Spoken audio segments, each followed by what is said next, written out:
Hello, everybody, and welcome to the Night Owl, a show that we do twice a week where we talk about all the latest in pop culture news, TV and movie reviews, gaming news, and just the general conversations of the day. For those who don't know me, I'm Price of Reason, and with me shortly will be Professor R2. We had a bit of a technical issue, so we had to kind of reorganize things, but I know some people came from the previous stream, and I didn't want to keep them waiting, so I just figured I'd start, and I know Professor should be here any minute. Uh, really happy to see people, that came from this one to that one. Always nice to hang out with people. So yeah, this is the Night Owl, and I see that somebody here gave already right out the gate gave some memberships. I'm seeing it from inside the studio, but I want to kind of get a feeling for what exactly is going on, and I have to open the stream on a separate tab for that. So you all be patient with me for 1 second, and I'm absolutely going to do that. uh, Opening up, and let's see what happened. Okay, so Mary White sent 10 Price of Reason live gift memberships. This is very, very nice of you, Mary. Mary is a mod here, and she does great work regardless. So the fact that she even did this is super nice and super generous. Thank you. We always appreciate you, Mary. So we have Mary White Deplorable. I think it's a Deplorable 2.0. Somehow it gets cut off here, but I think there was like Mary White and there was Mary White 2.0. In any case, but this is the handle, so I'm confused about everything. But it is Mary White, and she sent 10 Price of Reason live gift memberships. The Little Can got one. DJ McCullough got one. Wayland Bocephus got one. The Wolf from Heart 79 got one. American Patriot for Life got one. Daxonar got one. Isaac 556 times 45 got one. Hey Isaac. Kazak B Doge, Kazak B Doge got one. Emily Kressel and Tex Rogers. So that's nice. Nice that all of this was going on here. Anyhow, here I think Professor will join us at any moment. Yes, hello. Tomahawk says we are all deplorable and proud, and yes, I'm proud as well. So great to see everybody here, and great to see you here, Professor. Yeah, sorry to be late. I had trying to log in, and whatever reason, audio would not come through, so I had to reboot real quick. So yeah, here we are. Yeah, no, it wasn't. It was totally cool. Normally, I would have waited a few more minutes, but the thing is that because I know they came from the other stream, so I didn't want to. I just figured I already No, knew it's because I saw the fine. message. It's I, fine. I figured I'd entertain them in the 3 minutes as you're resetting your audio equipment, and somehow we made it all work. And of course, we're happy to have the professor here. Professor is with us. It's Did been we get to the while we were doing it? Did we get to the super chat that got dropped right at the end of the stream last time? Did you get to that? you're right. You sent that to me. Let me see if I can find it. Or I can pull it up here. I think I still have a screenshot You have of it? it. Give me just a second here. I think I found it. If you, it's up to you. Oh, if you've got it, go ahead and share it. I'll have to. Okay, let me see. I don't know how it's all going to work, but let me try to share this here. Okay, I think I got it. Share screen.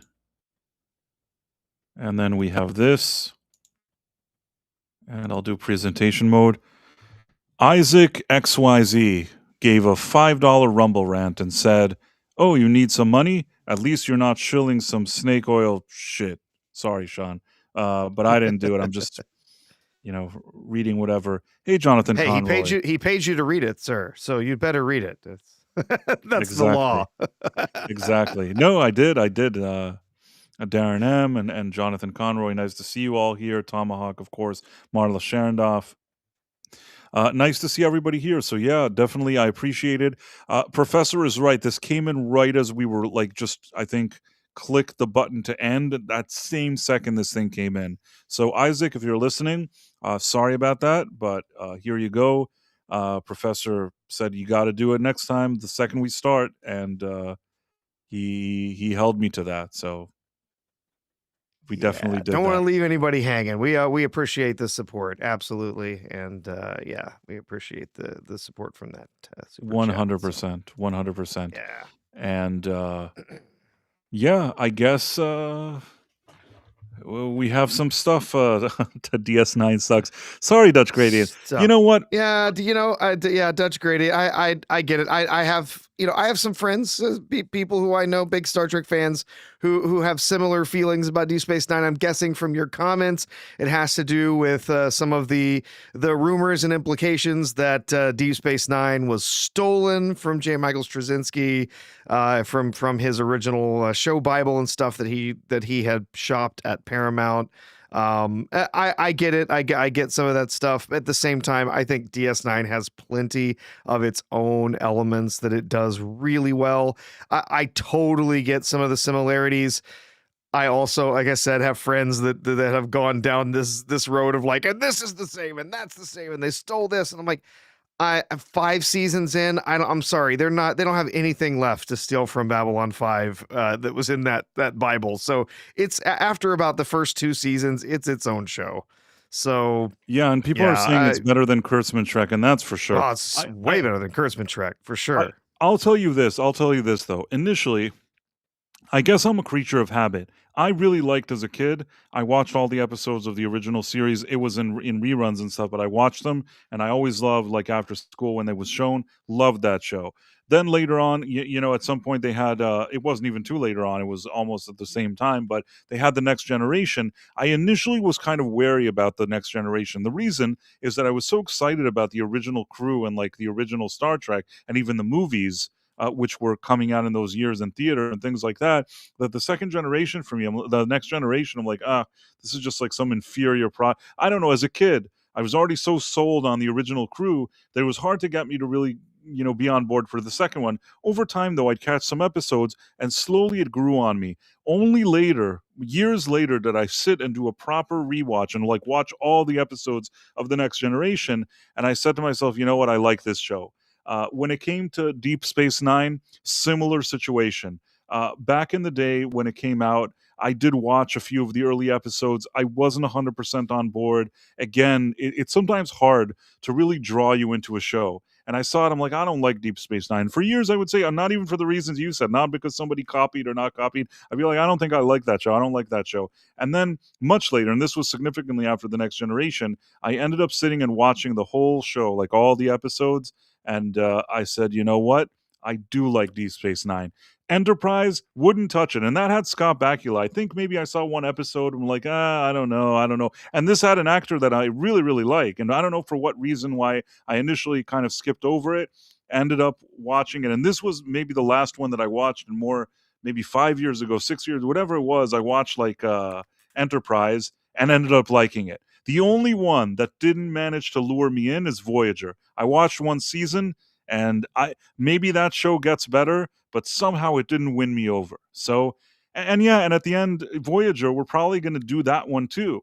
We're going to probably do Voyager as well because we want to look at these pilots and we want to see how these shows started. So, if let's say Dutch Grady and you're very passionate about your feelings against Deep Space Nine and for whatever reasons, I'd love to hear that when we're discussing it. We're definitely going to have a nice conversation. So, and all of these shows are better than all of these shows are better than anything Kurtzman related. Yeah. And he was Dutch Gradient was saying that Harlan Ellison sued and won. It wasn't just rumors.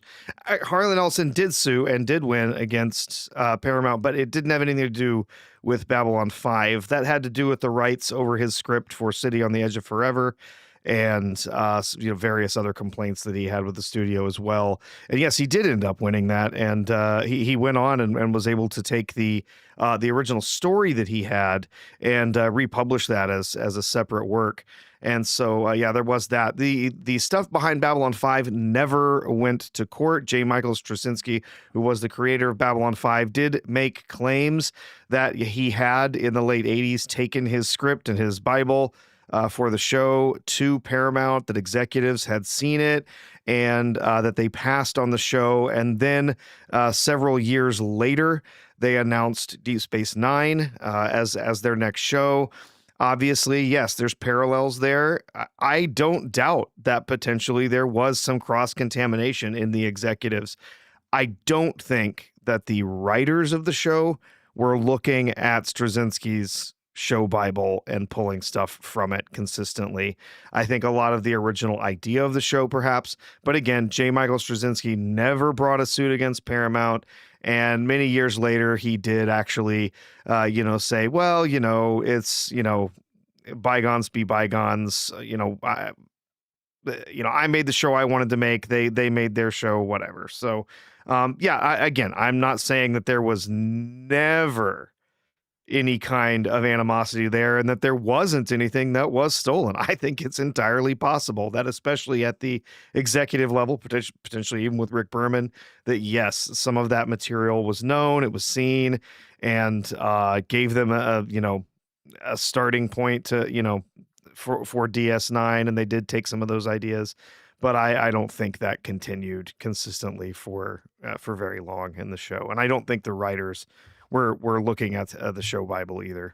So Yeah, all but good yeah, stuff. hey, I if you like Babylon 5, great. I think Babylon 5 is a great show. Well, 4 seasons of a great show. They should have just not taken that fifth You know what? season. I'll tell you this. But hey, it's better than Kurtzman Trek. The 5th season is still better than Kurtzman Trek. I'll tell you that. I'll tell you this. Anything probably is better than Kurtzman Trek. Babylon 5 is one that I believe I don't really think I've ever watched that one. So when we unless I'm mistaken, but I don't think I have. I guess what I'm saying is that is also a pilot that we should definitely look into. So I think maybe that's one of the things we should do after we finish our round of Star Trek. A few things that we're looking at now. I'm not opposed to looking into battles. No, Battlestar Galactica is another one. Battlestar Galactica is another one, yeah. But Babylon 5, Babylon I'm 5, open. I'm open to a lot of stuff. Maybe even Stargate. There's a lot of stuff we can do. There is no shortage of cool pilots that we can go over. And oh yeah, the pilot for Stargate SG-1 is really good. It is. Yeah, I just recently watched it. It's a really good pilot. It's very sets up the whole series very, very well. I recently watched that one, and I watched it for actually, I don't want to say for the first time because I think years ago I did watch it, but I ended up watching it and was pleasantly surprised by it. So we definitely have a lot of great things that we can do. And what's great about what we're doing now on Thursdays is we're not like bound to one show at this point. Maybe there will be a moment where everybody's going to be really excited about going back and revisiting a specific show. But right now, the idea is we get to explore different things. We did Star Trek, the original series, with the Cage and with Where No Man Has Gone Before. Now we went to TNG where we did, parts 1 and 2 of the Encounter at Farpoint. We're going to do DS9, going to do Voyager, Enterprise. There's a lot of things to do, and I'm very excited about it. So all of that. And then I guess what's on our docket today? What's going on? There was something I wanted to ask you. There's this whole kind of Save America Act, which this is a situation where they want people that are going to vote. They want them to have ID. This has been such a strange thing because on one hand, I guess the right more has been pushing for this, and the left doesn't like this idea. Until recently, I didn't even know what they're claiming, what their supposed reason was, because it never really made sense to me. But now recently they're saying, oh, some women get married, so they don't want to go vote. I don't even understand what that means. Like, why do they claim that women and minorities or something are not going to vote if you pass this bill? I'm asking seriously. I'm trying to be open and really ask the question, not just to be like a dick. I'm trying to understand what that even means. Devil's advocate, Bryce. I'll play the part of of a Democrat. I'll give you their arguments, and I'll try and be as serious and quote unquote honest as I can about it. Perfect. The first argument is that requiring ID is essentially the same thing as some kind of tax to vote. It's like you would have to pay to be allowed to go to the polls, like a poll tax, right?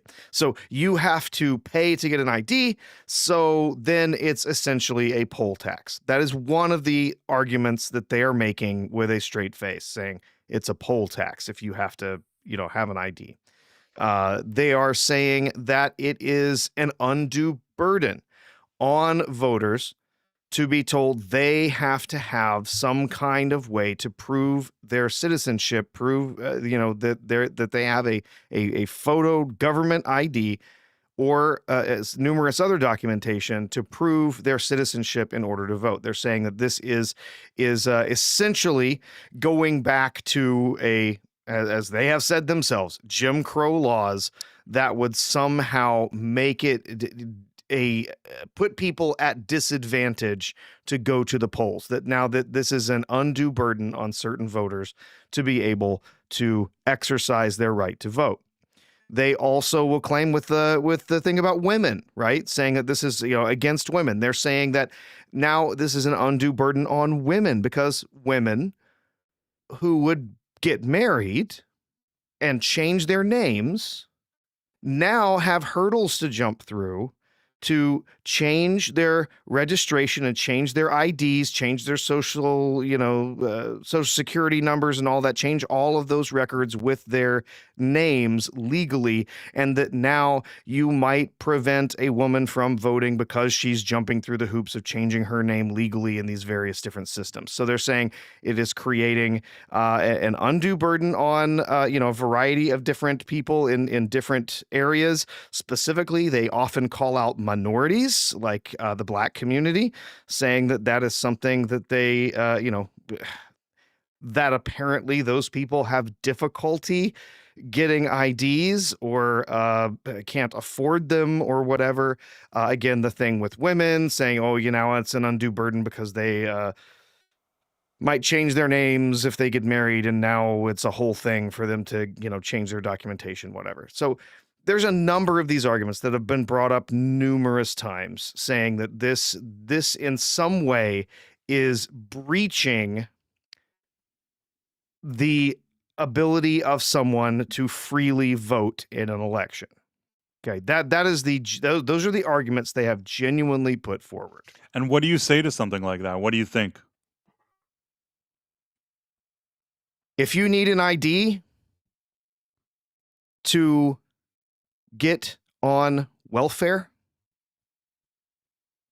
then I don't see why there's a problem needing an ID to go to the polls to vote. I mean, even more than that, if you need an ID to buy, beer or buy anything, like anything you do, need you an need ID to buy and engage in any number of different kinds of commerce.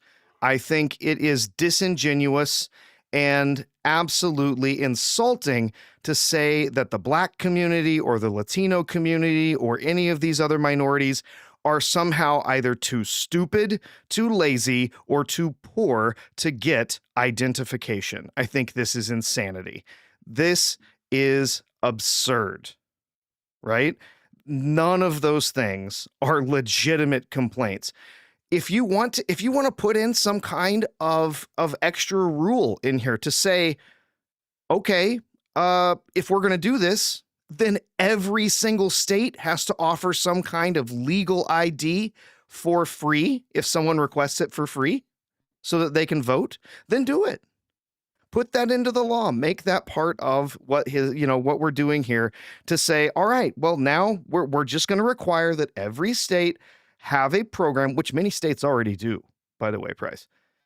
We have a program. We're going to require an ID to vote. It's not going to be a driver's license. If you want a driver's license, you still have to go pay. But if all you need is a legal ID so that you can go to the polls and vote safely, you can go to the polls and vote legally, then you simply offer, hey, every state has to offer this free program. And hell, you know what? Even say those states can ask the federal government to pay for that, because we're literally only talking about a few $1 million, per state for them to cover IDs for a handful of people who don't have ID already and aren't going to be paying for a driver's license. So there's already a lot of states that will offer ID to you for free. You go in and they'll say there's a fee. All you have to do is say, I can't afford the fee, but I need my identification. And they waive it, right? This happens in just about every state in the country. And many of them have a very well published program where they say, this is what we have. Phantom Outsider says all states already do that. So I didn't know that it was all states. I understood there were still some states where you still had to go through some hoops to get the free ID, but perhaps that's the case. Phantom Outsider. I mean, I think that I think that's the way it should be, frankly. I think you should be able to go get a simple legal ID. Doesn't have to be a driver's license, but something to say, here's my ID. I've, verified my identity with the state. It's got your photo on it. It says, here's my address and all that stuff. And then you have that ID, and it should be free in every state. I tend to agree with you on one thing. I mean, there are places that you go, you have to show ID to go in, you have to show ID to buy stuff, you have to show ID. I mean, these days, if you go to a pharmacy, and there's certain medications in the past they used to just have something for your sinuses or like for headaches and stuff like that. There's certain kinds that over the years they put that now you have to show an ID if you want to buy them.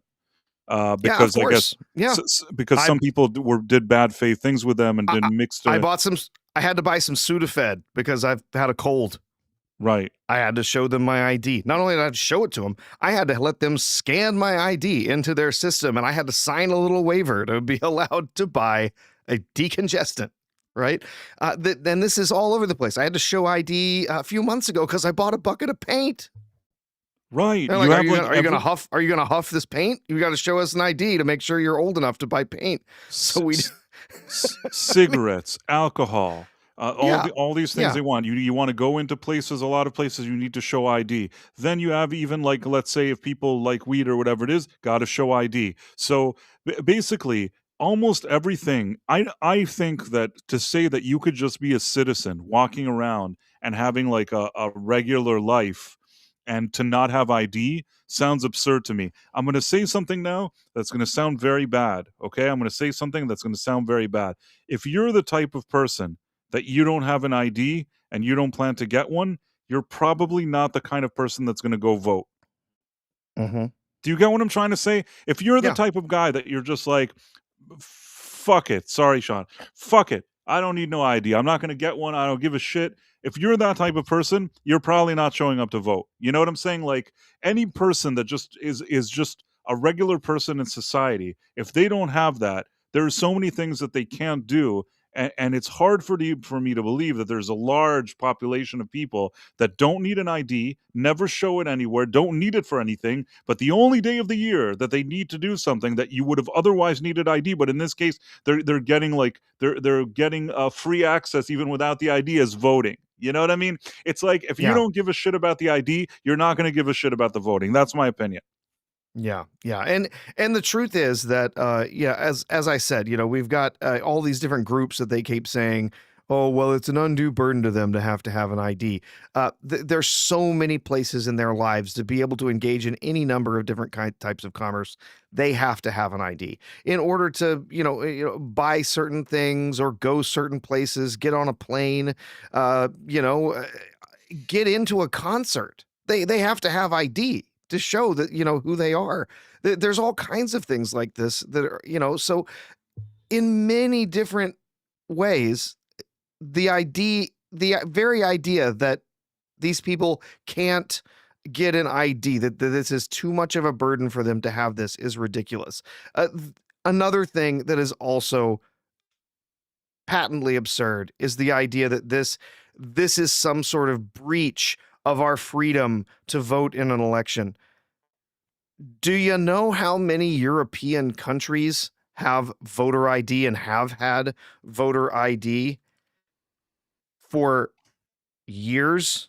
even Almost everybody, decades. almost every country has it. Even countries that you're like, "Nah, I don't believe it." They're like not such a fancy country, even they have it. But I wanna say Moroxtra said something interesting. He said, John Ossoff, Democrat senator from Georgia, had a rally where he was rallying against requiring voters to have an ID while requiring an ID to enter the venue to attend the rally. Exactly. Well, and what they will say, this is what the Democrats will say with a straight face is, well, voting is different. It's different than getting into my rally. See, voting is a guaranteed right in the Constitution, and so you can't require an ID to do it.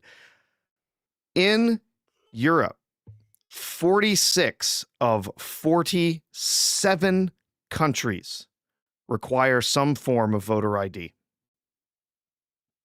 That is Makes how sense, many yeah. countries require it. It is an absolutely ridiculous idea to say all of those countries are disenfranchising their voters by requiring them to show ID. We also have numerous states in this country that already require ID. My state requires ID. I've lived in 2 states, actually, that required ID, and it is trivial. When these systems are in place, it is not something difficult to do. If you walk in, I literally have my ID, my driver's license in hand. I greet the poll person. They say, "Can I see your ID?" I hand it to them. They put it on a little stand in front of an iPad, and they scan the front and the back of the ID. They then look at the voter rolls and look for my address and my name. They check me off. They hand me my ID, and they hand me my ballot, and off I go. It takes all of 20 seconds. It is not some outrageous thing where they are checking your blood type. They're making sure that your fingerprints match up. It's not like literally you just present the ID. They look at it. They make sure that it matches up with their records, that it has the address and it has your name and that your picture matches, who it is that handed them the ID, and you're done. This is not a ridiculous, outrageous idea that has never been tried. It's been done in countries all over the world for decades. It's been done in states in the United States for decades. The absurd, just ridiculous things that they are trying to do to push back against this idea are maddening. It's literally, they just don't want Trump to get this win. It's all against Trump. That's I it. agree with you. The Dead Man gave a 9.99 super chat. Thank you so much, The Dead Man. The Dead Man is a friend of the channel. He has his own channel that he talks about Star Trek, which is called The Grateful Trek. I'll put in a link soon. But he says, Price, do you remember the episode of Quantum Leap where Sam leaps into the guy who had to pass a ridiculous test to vote? That's what they are trying to equate it to. It's not the same. I believe that episode was called The Color of Truth. It's the one where it's sort of a driving Miss Daisy type of situation where Mm-hmm. Sam leaps into a guy in the South who's a driver of a sort of a lady who used to be married to the governor or something like that. Now, there's a woman that works for her who is, a black woman, and I think that she has a son or a nephew, something like that. And that guy is educated. He wants to vote, but the people in the town are kind of telling him, "Oh, you have to have special exams," and they try to keep uh, creating obstacles for him that are almost impossible to jump over, just to try to explain that if he can't do that, they won't let him vote, which is not really legit. But that's what the episode is. And I understand what you're saying, The Dead Man. They're trying to make it seem like that thing over there that happened like in the 50s in the South. That's what they're trying to make it seem like is happening here in 2026 with voting rights. And I agree with you. It's absolutely not the same thing. I'm going to say something else. In our day and age, any person that's just a person doing anything, unless, and again, I hate to say it, unless you're the type of person in the community that's not going to vote anyways, you're a person with an identification. It doesn't matter. I don't really believe that there's people that are just happily walking around with no identification whatsoever. Forget about all the stuff that we said. A policeman can stop you and say, "Hey, where's your identification?" You know what I mean? And what are you going to do? Say, Yeah. "Oh, officer, I don't have one. I don't feel like having an identification." Screw Yeah. you. I don't feel like having an identification. I don't feel like carrying it. I've never seen anybody do that. If Yeah. somebody says, "Hey, where's your ID?" You got to show your ID. And the claims that this is somehow a breach of your rights as an American citizen, your constitutional rights to require ID in order to exercise that right to vote. Uh, there's a number of different examples of constitutional rights that are still provisional on presenting an ID. For instance, you are constitutionally allowed to purchase a firearm. Guess what you have to show to make that purchase? I You have to just show an ID. Dutch Gradient. I hope you're here. I just saw that you had your own. I hope Dutch Gradient is still here.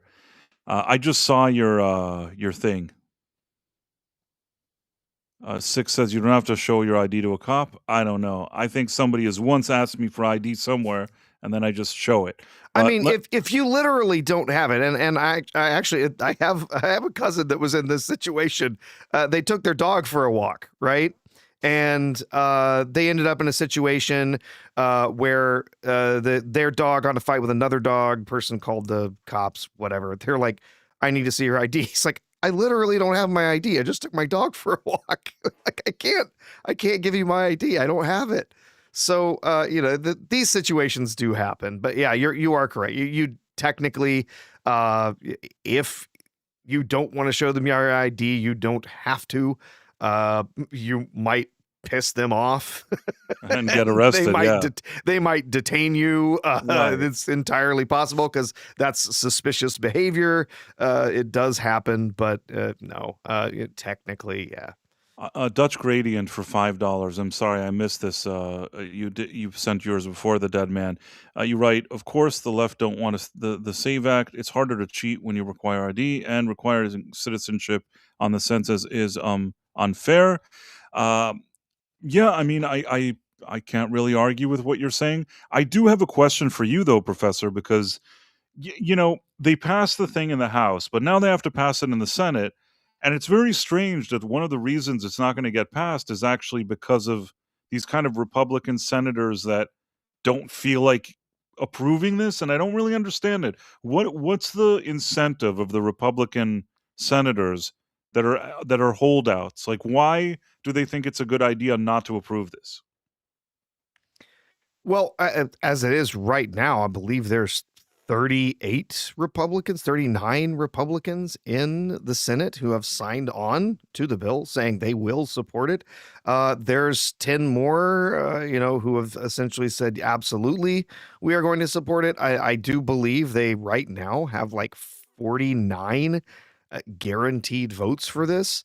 And there is no reason for them not to bring this to a vote, except for, of course, we do have the cloture rules, as often referred to, as the filibuster or the silent filibuster, which means that all the opposing party has to say is, we're not going to let that go to the floor, and then they just honor that.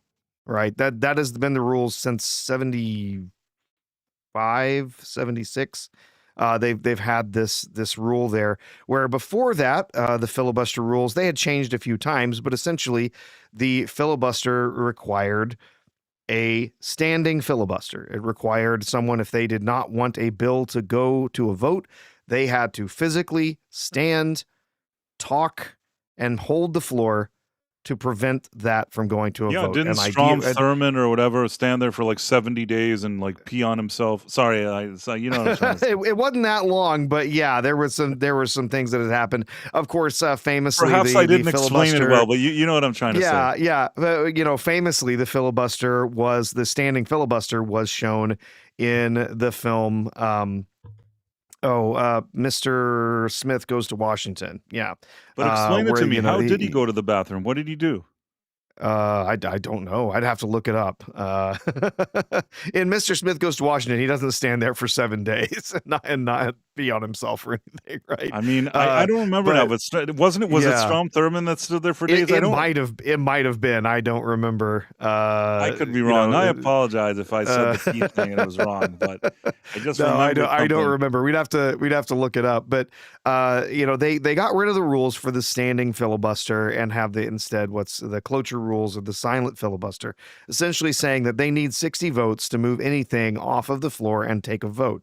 And so what has been the rule for quite some time now is essentially the other party can say, we're not giving you the votes you need to get past 60, so just drop it. It's not coming to the floor. It's not going to go up for a vote. And then the party has to honor that. And so they go and they negotiate whatever, they continue whatever. Unfortunately, what has become of this is now that the Senate has just become it's just an obstruction machine now. The opposing party just steps up and says, nope, not going to let it happen. Move on. And then they just accept that, right? Where I think what really needs to happen is, because this has become so obstructionist and so reactive in the way that it's used, is that there needs to be some kind of adjustment of these rules. And there's a number of different ideas that have been floated for how they could adjust these filibuster rules to ensure that one party could not simply obstruct the other party, reactively, no matter what, through the current rules. For instance, there's an idea of the step down cloture, where they say, okay, well, we're going to bring this to a vote. We're going to have discussion, whatever. We want it to come to a vote. They say, nope, you're not going to get 60. It doesn't come to the floor. Then the party could say, okay, after a certain amount of discussion, it comes back up. This time, the number of people lowered to close the number of people needed to close discussion is lowered. It's dropped to 55. And then they say, okay, we're not getting 55. Okay, well, after a certain amount of time, the party can come back and say, we're bringing this bill up again. This time, it steps down again. It steps down to 52. And so or 51 or whatever. So there's ideas for doing that. There's also, of course, the simple idea of getting rid of the silent filibuster, returning to the standing filibuster, requiring if a party wants to obstruct, they have to actively do it. They have to work to do it. They have to stand up there. They have to talk. They have to disrupt all business in the Senate to stop this moving forward. Because the idea of the silent filibuster was that, well, if they don't want to pass one bill, we don't have to tie up the entire Senate while that gets filibustered. We can move on to other business by just accepting this silent filibuster. But again, it's just become this tool for obstruction that it was never really meant to be. And so they need to find, I don't think eliminating the filibuster is what's necessary, just saying doesn't exist anymore, throw it out. But finding some ways to revise and update it to say, you know what, now there's other rules. There's slightly different rules. Yeah, we have to go back to the standing filibuster. Another idea that's been tied to that is not only going back to the standing filibuster, but also having requirements for attendance that are part of that filibuster rule. So not only do they have to get, does that person have to take the floor and stay up there without breaching the rules?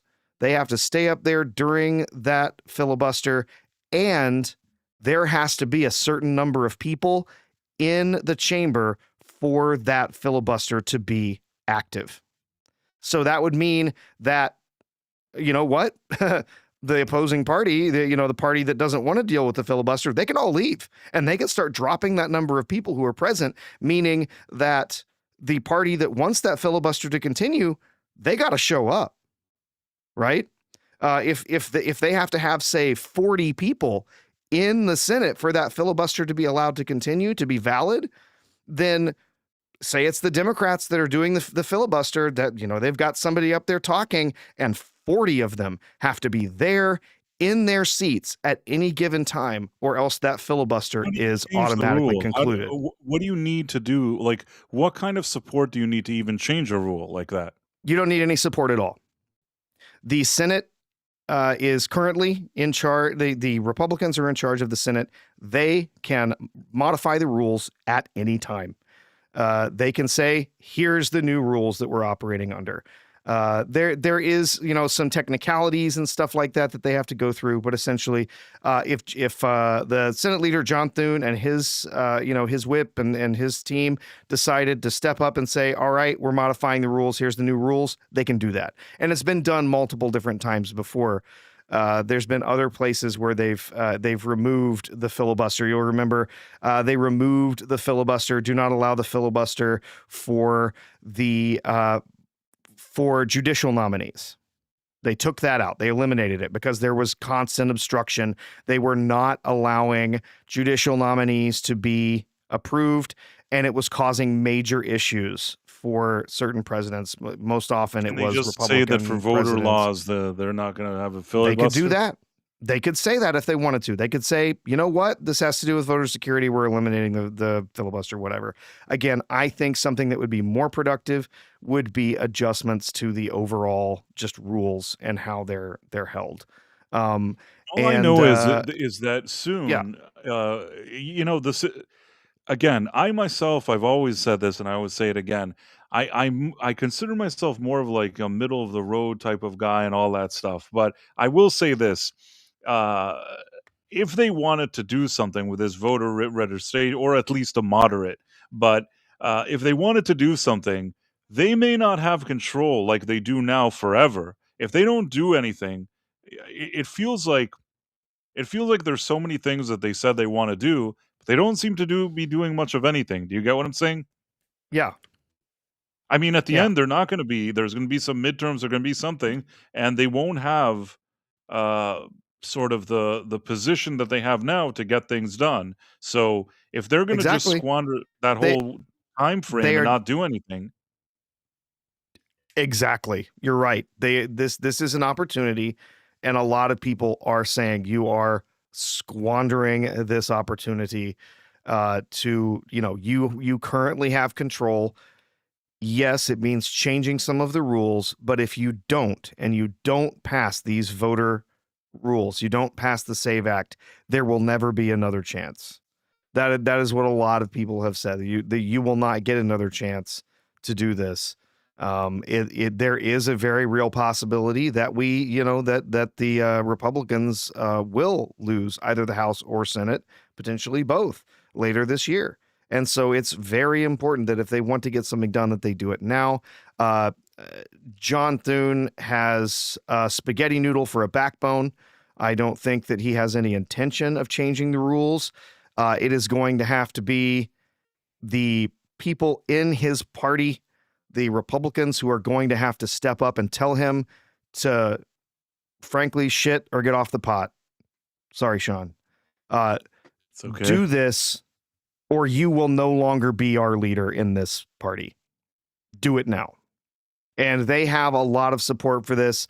As I said, right now, it looks like probably there's going to be there's as many as 49 yes votes already sitting there.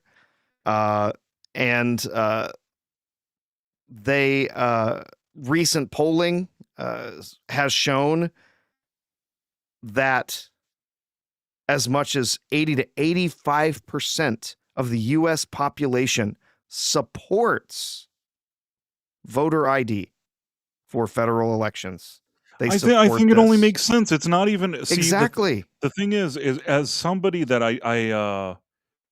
yeah, I mean, I'm not gonna say that I feel like I'm more left, especially not these days, but I'm just saying that, as somebody that is not like the biggest political person. I guess in recent years you can't really get away from it, but it's not that I love politics and all that stuff.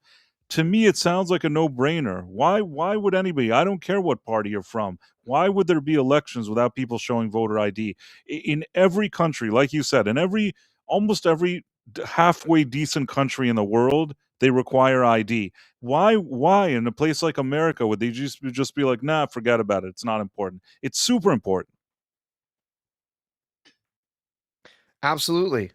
It is important, and I think there's broad appeal for this idea. across the spectrum. I think there's a lot of people on the right and on the left and in the middle who support this idea. Look, we want to have, I think this is a fundamental idea, Price. And this is why it should not be a left, right, center, sort of combative thing. I think that the idea is very simple.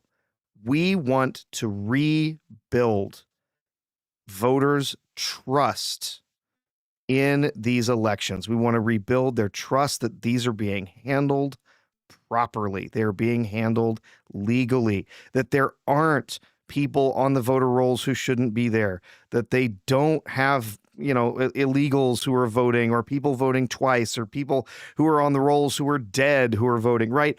I think as a simple measure of saying this is about rebuilding trust in the institution of one vote, one person, one vote in the United States, that is reason enough to say, let's do this.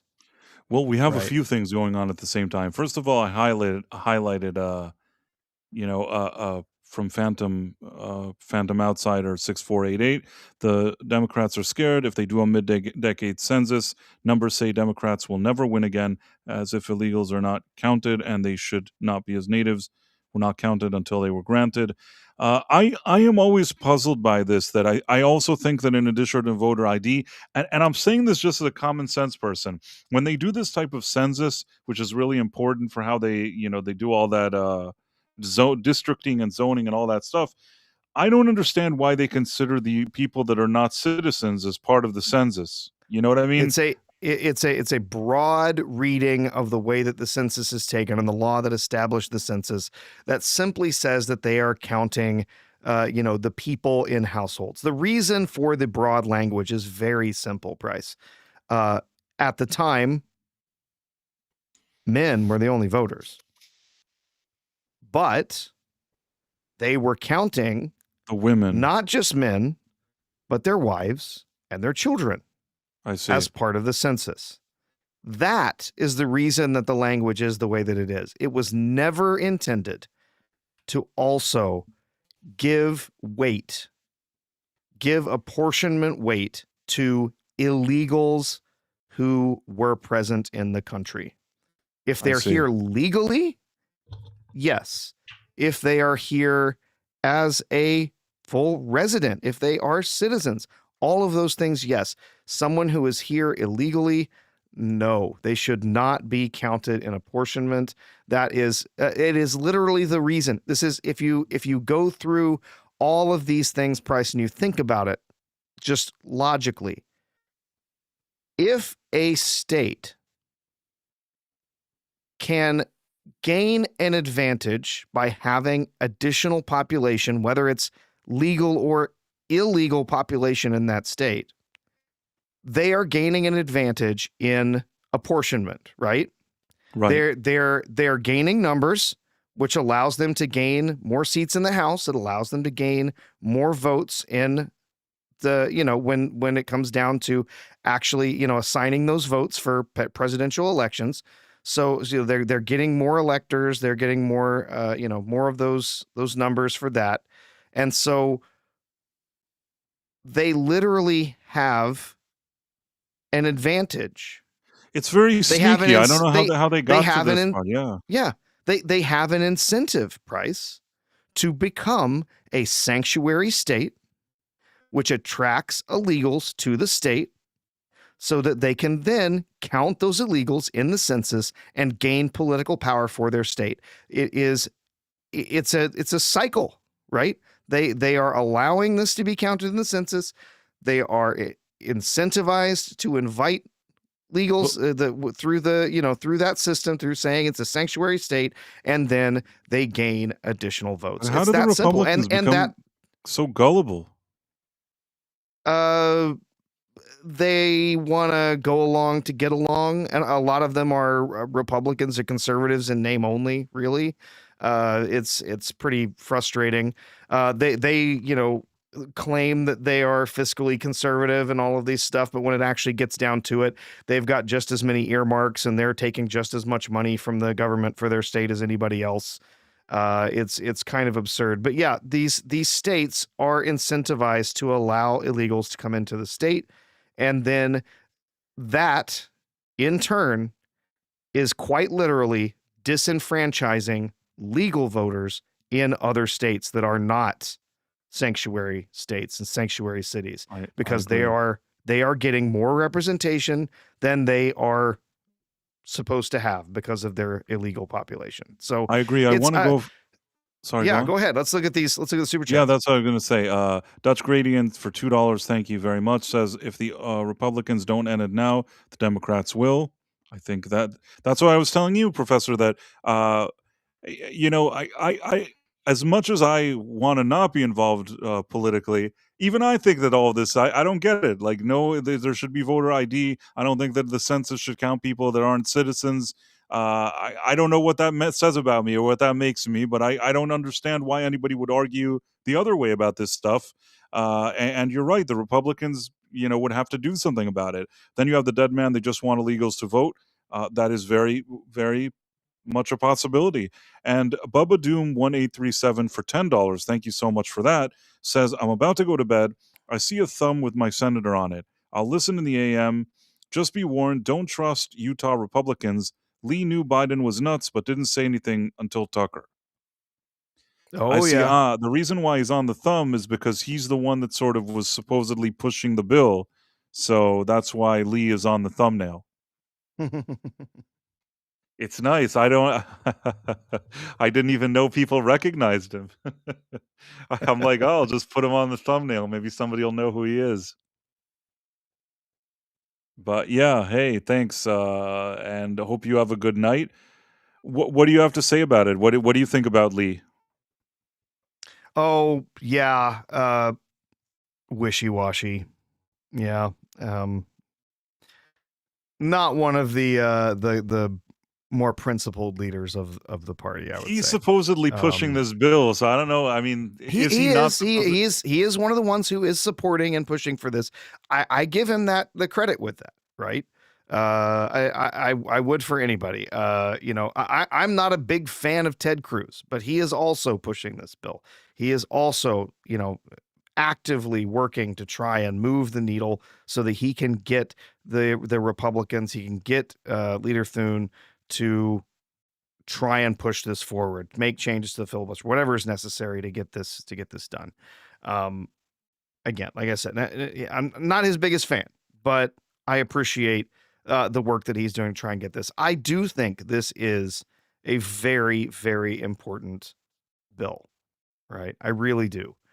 And I think it needs to. They need to push for a vote. They need to make sure that if Democrats are going to shut it down, if there are Republicans who are not going to vote for it, that they're on record as not voting for it, not simply allow this silent veto, the silent filibuster to just erase this from ever coming to a vote. I think they've got to find a way to make this actually come to a vote. And if they're going to change the filibuster, they're going to force people to stand up there and talk about it. Well, then they're going to have to stand up there and talk about it. But simply just saying, no thanks, we're not going to vote for this, so just move on. Like that kind of obstruction, I think has got to stop, and it has to stop on both sides. Frankly, I mean, it does tend to be something that happens on a regular basis on both sides of the aisle.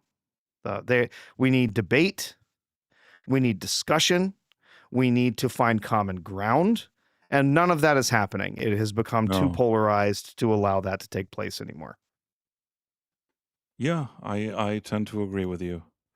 And I guess what else do we have? We have a bunch of stuff on our docket. What else do we have?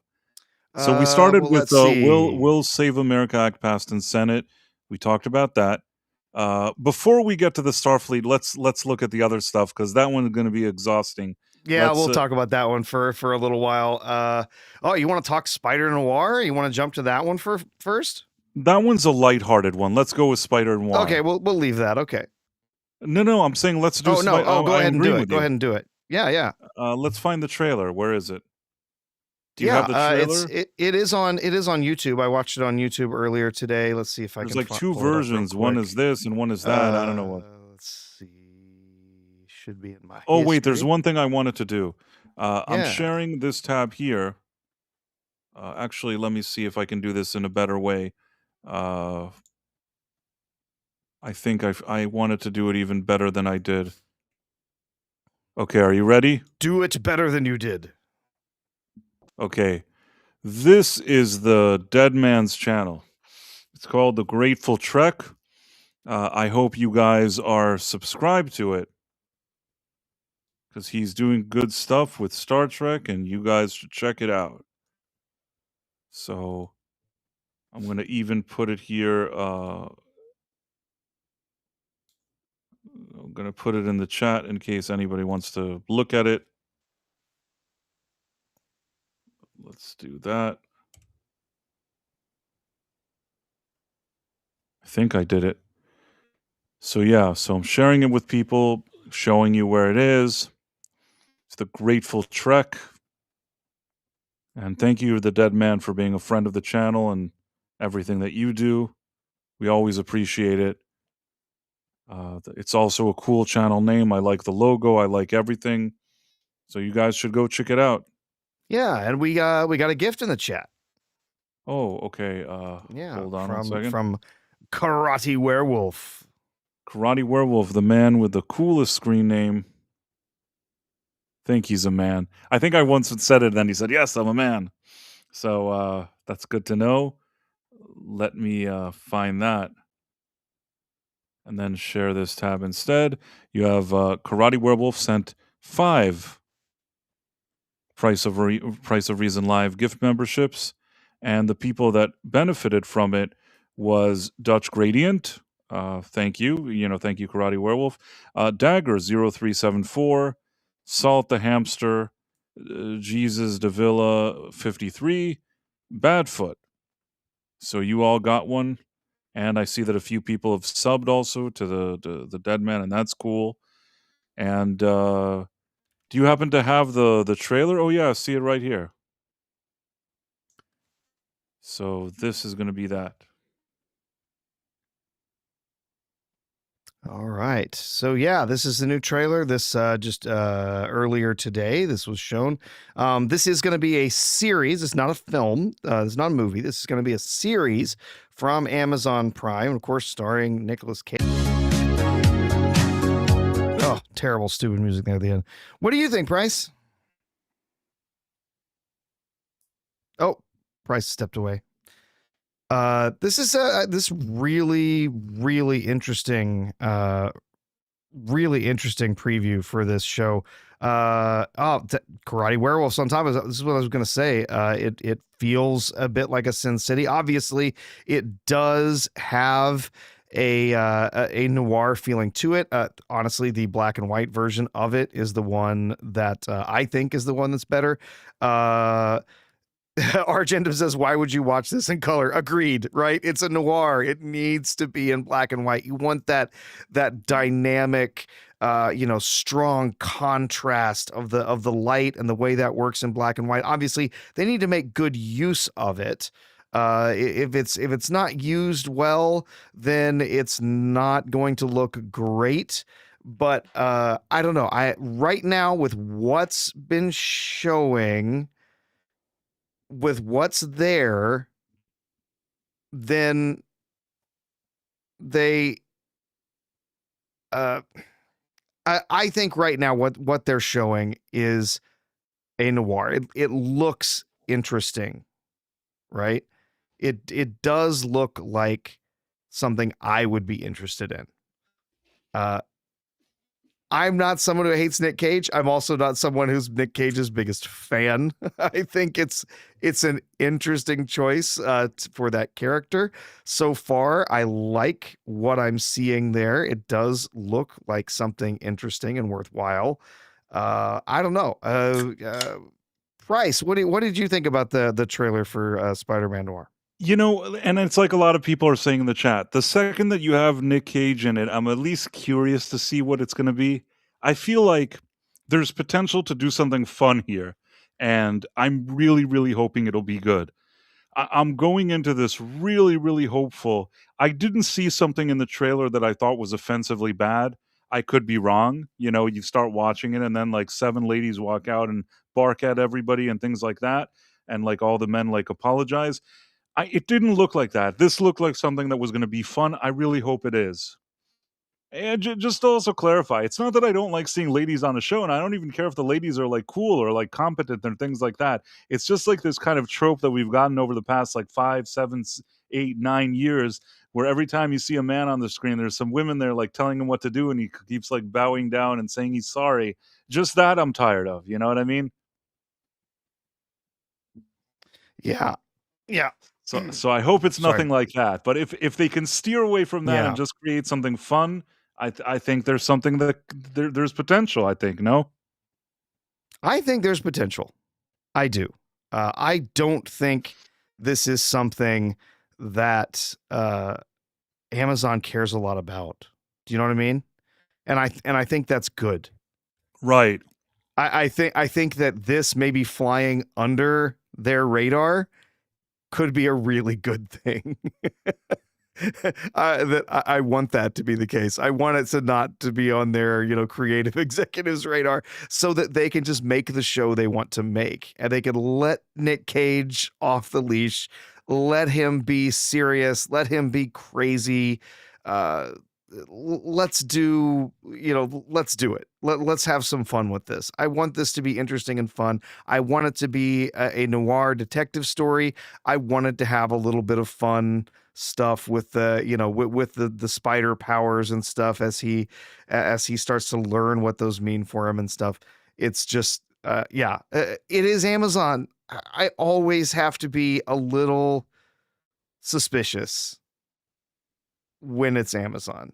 Uh, we'll see, but I right now I'm giving it. This is not another season of their Tolkien garbage that they've been making. Right, Right. I'm willing to give it a try. Willing to give it a shot. It's not Rings of Power. Willing to give it a shot, but yeah, we'll have to wait and see. I'm not cheerleading for this show yet. It does look interesting though. It looks interesting. Yeah, and Whalem says we love women. Whalem03. We love women, just not the modern women. Yeah, that's exactly it. It's not just clarifying that. Bubba Doom was still here. All of Cage's best work is Schlocktastic, Raising Arizona, Moonstruck, National Treasure. Yeah, Nicolas Cage, when he's having fun, he brings something cool to the table, and Yes. I'm really, really hopeful, like you are, that perhaps Amazon just thought there was some quirky, weird thing, and they didn't meddle with it. The first season of Reacher, I feel like they thought nothing of it, which is why it came out pretty good. Immediately, then, like the second season, you could tell that they, you know, started Yep. like, Oh well, this is popular. Now we got to make sure current thing is is right, inserted exactly. And you everywhere. really I We do feel that at yeah least after the second season and the third one, they kind of it was a bit of a return to form, but you could very quickly feel what happened between the first and second season. And I feel like a number of executives, walked in with some agendas, and you saw that in the second season. Because initially they probably just didn't think that it would be that popular, but once it was, they're like, well, got to make some changes. But I'm hopeful that this Spider Noir thing is just like you said. They don't care about it, and it'll just end up being a pleasant surprise. I'm hopeful, at least. yeah, and again, there's always that chance it's just middling. It's just a mess or whatever. Uh, yeah, it's up in the air. Like I said, in this case, I'm willing to give it a chance. I'm not throwing it out yet. If this were being made by Alex Kurtzman, Yeah, no, that would be right? dumb. If it were coming from J.J. Abrams, I would say not a DOA. chance in hell. This is going to be worthwhile. Screw this show. I'm out. But right now, the creators that are involved, the actors that are involved, the what I have seen, the previews of it, I'm in. I'm willing to give it a shot. Now, first couple episodes end up with all sorts of modern day BS and supposedly this noir that's, a period piece of stuff. And, there's, we find out that his girl Friday is a lesbian, and, there's some girl bossy BS going on in there that forget it. I'm done. Right. But right now, we don't know. We don't know what's going on there. I'm willing to be hopeful for this one. I don't know how long that will last, but it's there at least for the moment. So we have the Dead Man with a $4.99 super chat. Thank you so much. Very generous of you, the Dead Man. Price, we are all Agent Mulder and the government is CSM. It's a big club and you and I are not in the big club. Thanks, Price. Yeah, I agree with you 100%. And even when I keep saying like, oh, I'm middle of the road and all that stuff, I don't love politicians and politics in general. And I think that until recent years, I was happily just not even, I wanted to distance myself from it. It's just become very difficult to just ignore it at this point. And there are things happening and I just, you can't ignore them. So I've been kind of pulled into a strange situation that I didn't initially intend to be in, but I give my opinions as best as I could, and I don't know. I mean, I think that the ones that are more, right these days, make more sense to me personally. At least, Yeah. like I said, I don't know. I've been told, "Oh, you're a moderate." Whatever. I don't really know. I didn't really think about it. People think about different things. I mean, based on some of the videos that I see people commenting on, they say like a lot of strange things about me. Sometimes I don't know. I guess I don't like labels. I don't know. Professor, you can tell me what I am. What do I know? I'm independent. Yeah, it's fine. There's plenty of people in the middle, and plenty of people who prefer to be seen as independents, and they have a variety of different opinions. And on how, and yeah, a lot of people just don't want to be labeled, right? They just don't want to be, if they say, you're a Republican or you're a Democrat or whatever, like that puts you in a box based on that label that, oh, well, if you've got a D in front of your name, that means you must support that. Or if you've got an R in front of your name, you absolutely must support that. When in reality, obviously, there's a variety of different ideas on both sides. Not so much on the Democrat side anymore. They have managed to chase off a lot of their more moderate people just because of some of the different things that they've been pushing as part of their platform over the last few years, like all of the Transformer stuff and everything that's involved there. They've really pushed a lot of people who maybe even socially would have been further left in the past, have decided they can't support that anymore. Not to say there's not people who've ever left, the right either. There absolutely have been. There's people that, there's a line that's been crossed for them. There's people that were on the right that say, I'm an independent now. I don't want to be called a, Republican. I don't want an R in front of my name because I hate Donald Trump. There's plenty of people that have gone that way as well. But I think it's been a little more prominent on the left, and you've seen a lot of stories about that as well. You know why I'm the way I am? Because I think that for many years, especially in years that I was like playing music, today you see all these kind of musicians, they want to talk about politics all day and whatever. For me, back in the day, and also growing up, I would much rather hang out with my friends, listen to some music, talk about music, talk about like movies and stuff that I enjoy. The whole idea of politics for me, like I wouldn't even want to waste my time on it. You know what I'm saying? Like I love the more artistic things so much that this kind of stuff like wasn't really at the forefront of my mind. I will say though that things have changed, and I think that the thing that really changed is that the way that politics hijacked entertainment, hijacked movies, and hijacked music, and hijacked everything. and the entire entertainment industry. So at some point, you can't ignore it anymore. I think that if like Star Wars was great, Star Trek was great, Doctor Who was great, the MCU was great, like if everything was wonderful, music was like the best, like everything is great, probably I wouldn't care about anything. It's just that they've ruined everything. And once like you destroy everything that I like, you put me in a situation where what choice do I have at this point? Do you get what I'm saying? Agreed. I know what you mean. Yeah. I could have the luxury, I guess, in the past to just say, "Who cares? I'm going to put on a good movie now." You want to go talk about politics? I'm going to put in the latest like Star Trek. They have a new series out. Let me put it on. But now, if I do that, what do I get? I get like Starfleet Academy, and it's all political. You can say whatever you want, but it's all just politics have invaded this whole thing, and it's not even like, oh, both sides have invaded it. No, one very specific side and the most extreme elements of it have gone in there and just like hijacked everything and filled it up with all their stupid agendas. So at this point, yeah, I guess it's like those trailers, like this time it's personal. You know what I mean? Like they managed to annoy me at the end. Yeah. So Yeah. I think that that's probably the process. That's really one of the biggest processes I went through. That's even how I ended up here.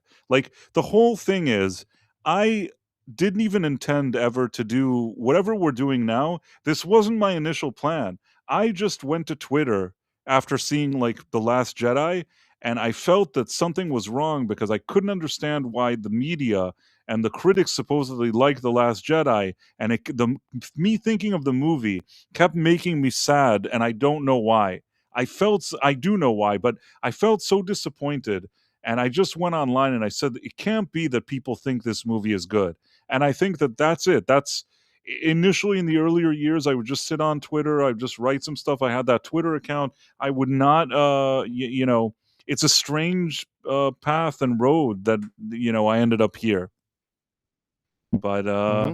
everything happens for a reason. I will say this though, for whatever it's worth, I feel that before all that stuff, before me doing what we do now here and all that stuff, and being online, I felt that I was always this kind of person that thinks things, and everybody else seemed to be around me. I mean, I worked in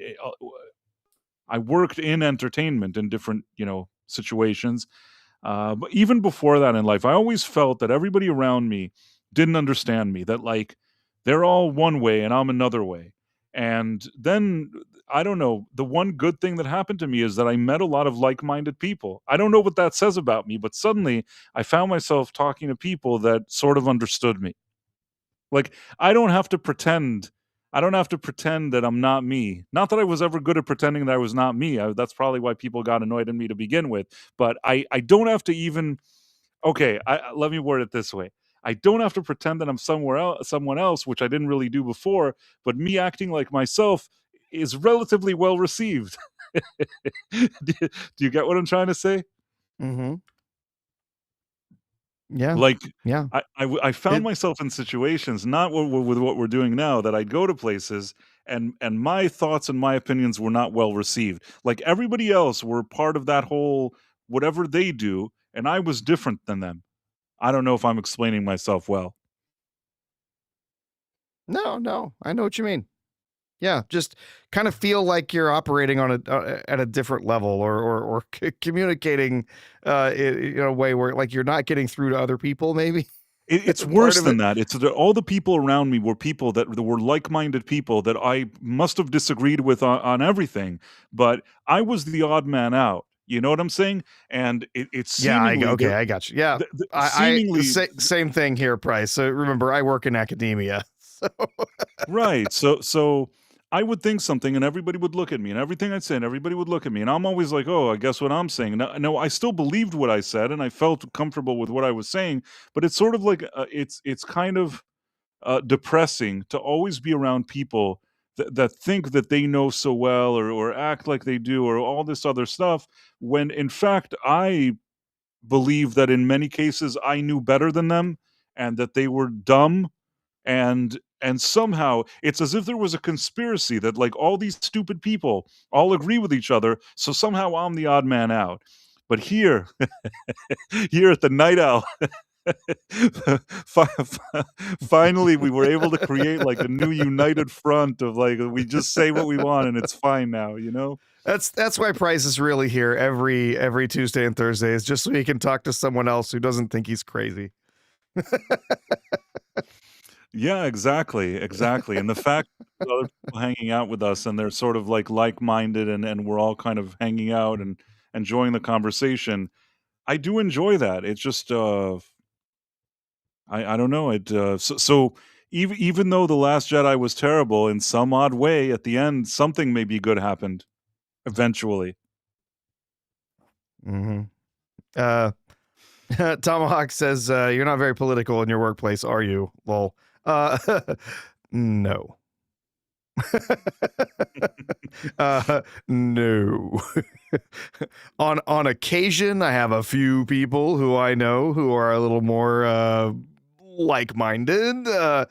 Given that I do live in a pretty red state, there's more than a few people in academia, especially working in my field, working in the area of technology, working in business specifically, where interestingly enough, a lot of people in business tend to be pretty up on capitalism.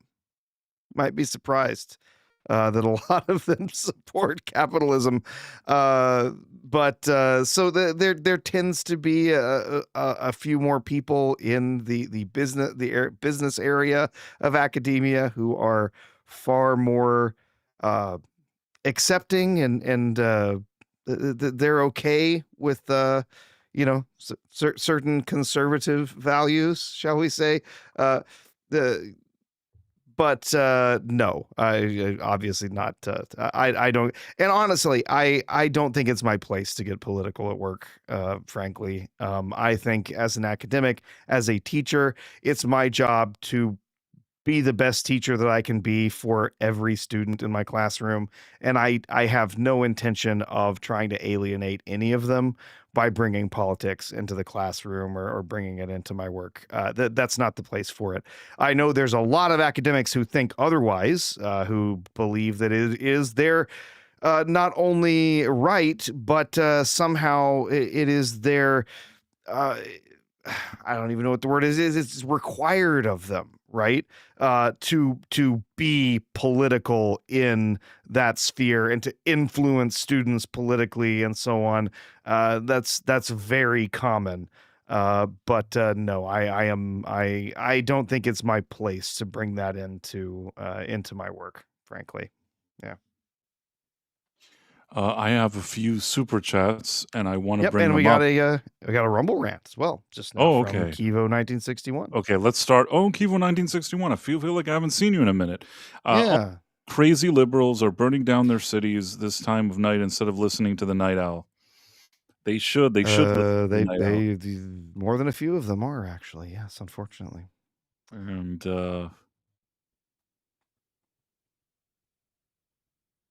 hold on one second. There was the other few that we got here. Thank you, Kivo, for the Rumble rant.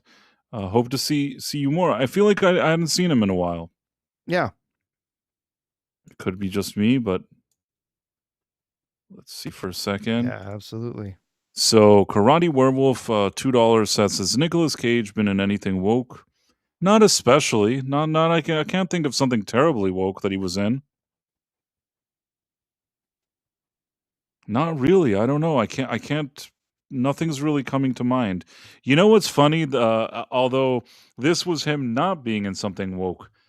People almost forgot this, but do you know that they tried to make a sequel series to the National Treasure movies and it had it was there was a young lady and she wanted to like illegal immigrants or something. Do you remember something like this? No, I never heard anything about Wait, this. wait, wait, wait, wait. Hold on one second. Hold on one second. I want to find something for you that'll make you laugh. I remember that I did this video that probably 5 people watched. I think I spent a lot of time on it. Sometimes you make a video and you're so excited about it, and then like 3 people look at it. I Let me try to find this. There was something about this show with the National Treasure. Hold on one second. It's going to be one of those that I think my voice is going to be like the funny voice. But I'm going to try to find this for you, Professor, because let's see. Okay, I found it. It's called Top 10 Woke Disney Plus Shows. I think maybe I changed the title at some point. Are you ready? Sure. I'm going to put it, let's see what it is. It's one of the early ones. Let's see. If we get tired of it, we could stop. But are you ready? Because you know what? Mm-hmm. 3 people watched it. I may as well show it to people. You're going to suffer too, Professor. Let me see. I have to share the screen. Oh, wait a second. Before I do that, Muroxtra says for $2, price, you need to make a 2-year badge for members. You know what? I'm going to look into that. I would happily do that. I didn't think of that, but I will do it. Thank you so much. I will pay attention to that.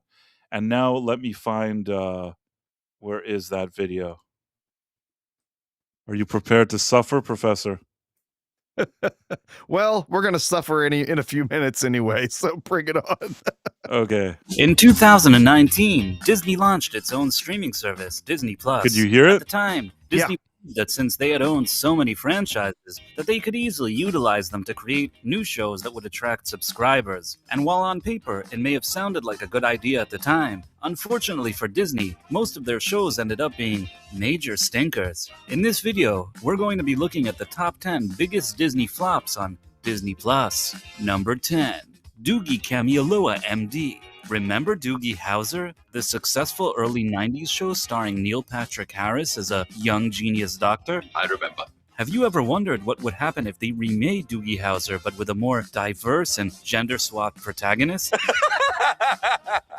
No.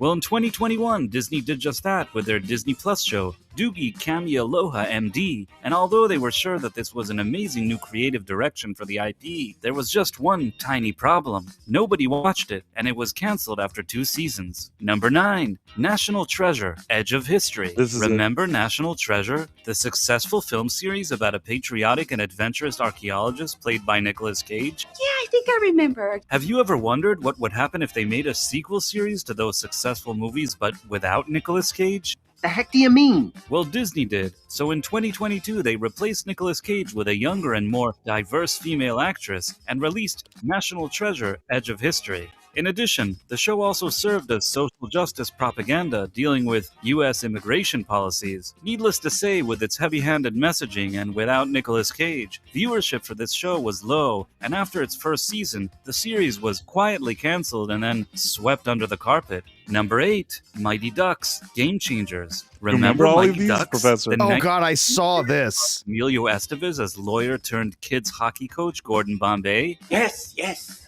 Have you ever wanted to see a sequel series to those movies with Emilio Estevez now playing a grouchy, grumpy, and miserable version of his character? Do not take me for some conjurer of cheap tricks. Well, in 2021, Disney thought that this would be a great idea when they released Mighty Ducks, Game Changers, a bait-and-switch sequel series whose main protagonist was actually a single mom trying to coach her son's hockey team. And Gordon Bombay, of course, ends up being her assistant as she coaches her team to victory. Interestingly, this show was so awful that after season 1, Emilio Estevez himself announced that he was quitting it due to its creative direction. And much like with Henry Cavill in The Witcher, the producers then tried to throw Estevez under the bus, saying that he was fired because he didn't comply with certain, regulations? Whatever the case may be, Disney did end up making a second season of Mighty Ducks without Emilio Estevez as Gordon Bombay, and can you guess what happened? Correctamundo. Nobody watched it, and the series was cancelled. Number 7. I watched the first 2 episodes of that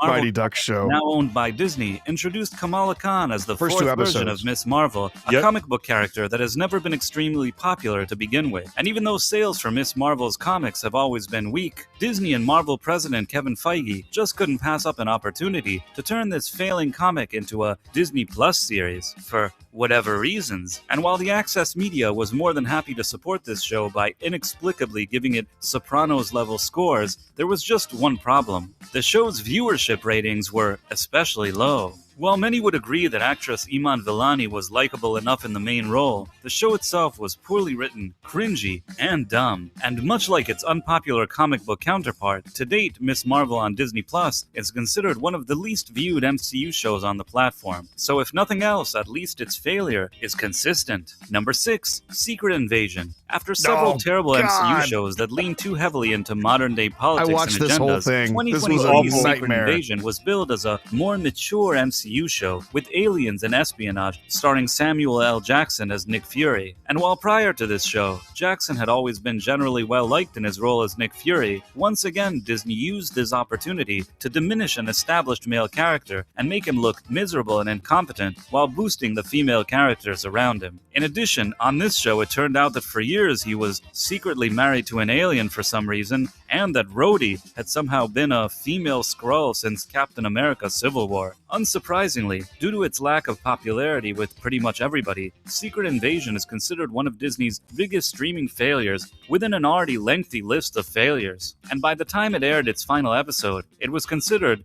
the lowest viewed MCU show to date. Number 5. Book of Boba Fett. After Disney Lucasfilm's Star Wars sequel trilogy They had disaster, so many crappy it had seemed shows. as though Disney, with the help so of many Jon bombs. Favreau and Dave Filoni, were able to earn back a bit of fan goodwill with the first 2 seasons of their Disney Plus series, The Mandalorian. However, that fan goodwill ended up being short-lived, as not only did Lucasfilm president Kathleen Kennedy fire actress Gina Carano from the show for political reasons, Book of Boba Fett ended up being a mostly embarrassing show that completely diminished yet another legacy male character, while also somehow reversing the events of The Mandalorian Season 2 finale. In any case, Book of Boba Fett was the series that exposed the Favreau and Filoni-verse for being more of a temporary band-aid and not a real course correction for Disney Star Wars. Number 4. Falcon and the Winter Soldier. Falcon and the Winter Soldier was the second MCU series to be released on Disney Plus, and to date, it is still considered one of the worst, which is really telling since most of them have been varying degrees Not today, it's not. The show was No, initially it's a supposed to while be back. about Sam Wilson taking on his new role as Captain America. Instead, it ended up being one of the most heavy-handed, politically driven shows ever committed to screen, especially within the escapist genre of comic book adaptations. For those of you who don't remember, the show illogically included sudden discrimination against Sam Wilson, an Avenger that had just helped save the planet.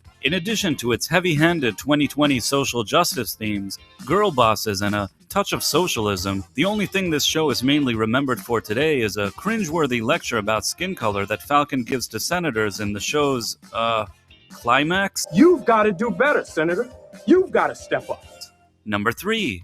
Willow. In 2022, what was supposed to be another sequel series to a nostalgic 80s fantasy movie ended up being another failure for Lucasfilm. I did not watch a While minute it of was never that. going to be easy to make Oh, this I show watched without it. original cast member Val Kilmer due to his current health issues, it seemed as though the show's creatives had never even tried. Instead of building upon Willow's story from the original movie, they simply repurposed the IP to push modern-day trendy agendas instead. And if a shill magazine like Forbes says that your show is too agenda-based, you know you must be doing something wrong. Even Warwick Davis was probably the only good thing about this show, seemed unenthusiastic and bored in every scene he was in, giving the impression that while he was happy to collect a paycheck, he may not have been so happy with the material that he was given. And if all of this wasn't enough, the show was considered such a massive flop with viewers that Disney decided to completely remove it from the Disney Plus platform 2 months after it aired so that they could use it as a tax write-off. Number 2. Obi-Wan Kenobi. While the Lucas-era prequel trilogy is widely considered inferior to his original trilogy, if there's one thing that most Star Wars fans have always agreed upon, it's that Ewan McGregor's performance as a young Obi-Wan Kenobi was excellent, staying true to the character initially brought to life by the late Sir Alec Guinness. After Disney's purchase of Lucasfilm in 2012, for years there had been rumors of an Obi-Wan Kenobi film starring Ewan McGregor, bridging the gap between George Lucas's original and prequel trilogies. But on August 24th, 2019, Kathleen Kennedy and Ewan McGregor jointly put those rumors to rest when they announced that the Obi-Wan Kenobi project would actually be a series on Disney+. Then, after years of production issues, delays, firing, rewrites, and reshoots, the series would finally be released, and rather predictably, it was an unmitigated disaster. While Lucasfilm can perhaps boast high viewership during its initial airing, it's pretty clear that the show hasn't exactly left a lasting impression with Star Wars fans, especially since the Obi-Wan Kenobi character was also given the Luke Skywalker Last Jedi treatment here, making him a miserable loser and bum for no apparent reason. It also didn't help that Lucasfilm attempted to gaslight any legitimate criticism about the show by suggesting that people who criticized it were ists and phobes. Again. So what had the potential to be a great crowd-pleasing series ended up being yet another Kathleen Kennedy-driven failure, further irreversibly damaging the Star Wars brand. And here we are at the #1 spot. While there have been so many awful shows on Disney Plus over the years, no show has become more associated with failure than the MCU's She-Hulk Attorney at Law. Led by showrunner and head writer Jessica Gao, what had initially been billed as a fun, legal superhero show ended up being one of the biggest displays of anti-male propaganda ever committed to screen. Extensive rewrites and reshoots, dumb and nonsensical plots, poor storytelling, attacking the viewers while also tearing down one of the best on-screen Marvel characters of all time. She-Hulk Attorney at Law has firmly cemented its place as not only one of the worst shows on Disney Plus, but one of the worst shows of all time. What do you consider the worst Disney Plus show to date? Make sure to let me know in the comments, and if you enjoyed this video, please consider subscribing to my channel and also clicking on that wonderful notification bell. Thanks for watching, my friends. Thank you, and good day. So the thing is, I've had a few people that did actually watch it that wrote in the comments, they're like, why don't you add, people are saying Ironheart or like The Acolyte. Those would have made the list for sure. But at the time, they didn't exist. So. Oh, yeah. Yeah. No. So, yeah, of those, I watched Winter Soldier. That was... there were some parts of that early on when I thought, hey, this is all right. This is fun. We're getting to see these characters in a different context. And we got introduced to, the character that would be U.S. agent, with what's his name? John Walker. And then that was when the whole show turned for me. It wasn't at the end when we got the ridiculous, you got to do better. So that was terrible. It was John Walker killing a terrorist who had just murdered his best friend. And they're like, oh, no, you're bad man now. We don't like you. I'm like, what the living hell? Right, on the show, they made it. He's suddenly the villain because he killed that guy. And they're all like looking, how dare you? It's like this was a terrorist that just killed like his friend. I don't completely understand. Justified. What was he supposed to do with that guy? You know what I mean? Like what were they looking for? And if I remember correctly, between you and me, I think they were like in a foreign country or something like that. Yeah. This guy is just settling the score. I don't think anybody sorry, I don't know what the Geneva Convention or whatever you're trying to blab about, but at the end of the day, this was a pursuit after a guy that just attacked his friend. I'm sorry, I don't know what they wanted him to do. It's ridiculous, and they've been dumping all over John Walker continuously. Yes, Karate Werewolf, John Walker did nothing wrong. That's right. So that really was like, what? What are they doing here? And then there was the whole thing with oh, well, they're not terrorists, whatever, they're freedom fighters, all that BS. And then they threw the little racist stuff in there, like him getting stopped by the cops, him not being able to get a loan.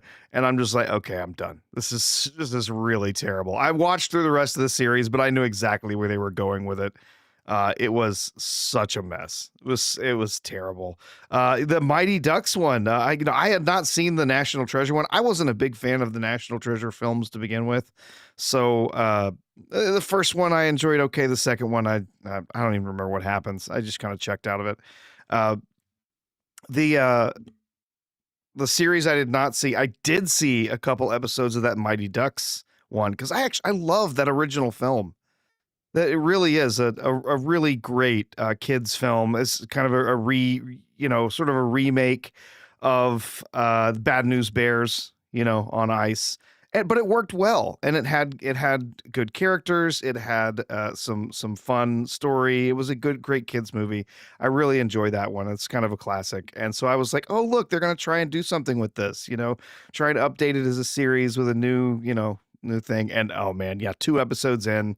I honestly don't even remember what happened. I just remember like, wow, this sucks. It never came back.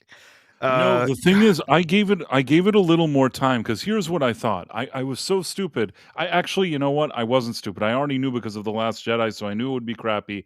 But initially what happens is that you have this mom that has this kid and he wants to play hockey and whatever. And then at the end of the first or second episode, she comes to that hockey rink where Gordon Bombay is there.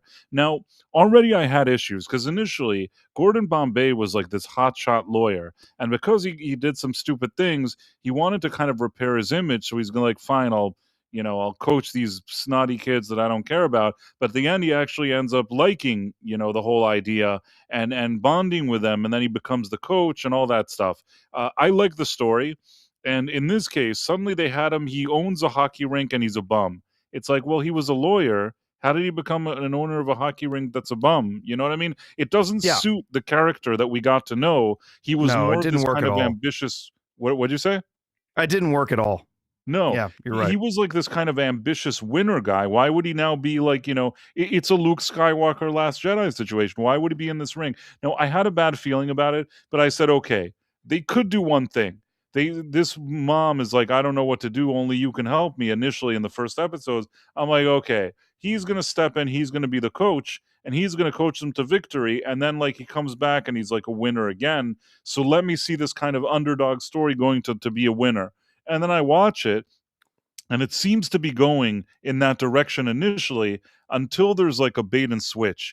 And the bait and switch is that in the final, episode or two, something happens where he's like a bum and she takes over as the coach. Now at that point I already knew it was all going, but I'm like, I got to stay until the end just to make sure this is as crappy as I think it's going to be.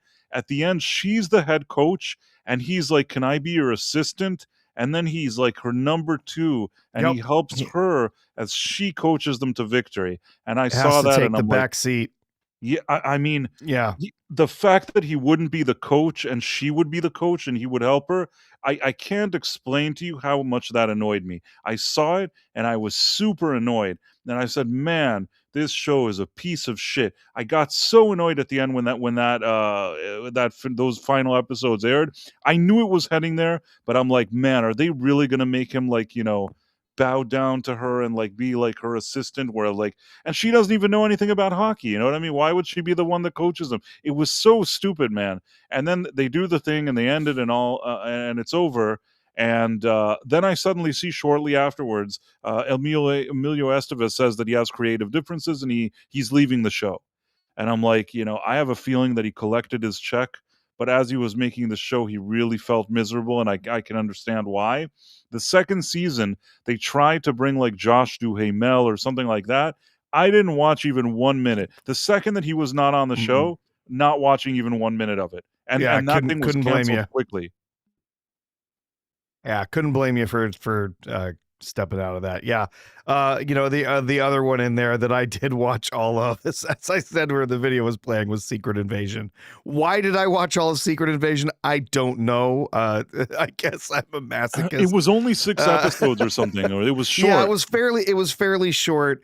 And I was curious. I thought maybe they will do something interesting with this.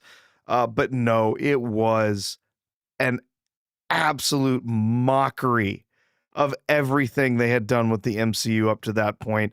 Not even, I think potentially even worse, I guess, than some of the stuff they did in the films with the MCU and throwing a lot of their characters away. Literally, if you look at the movie or the show, and you think about the implications of what they tried to tell with that story, it tears apart like a decade worth of movies. It breaks so much of the MCU to be like, oh, look at all these characters that had been replaced with Skrulls, including Rhodey.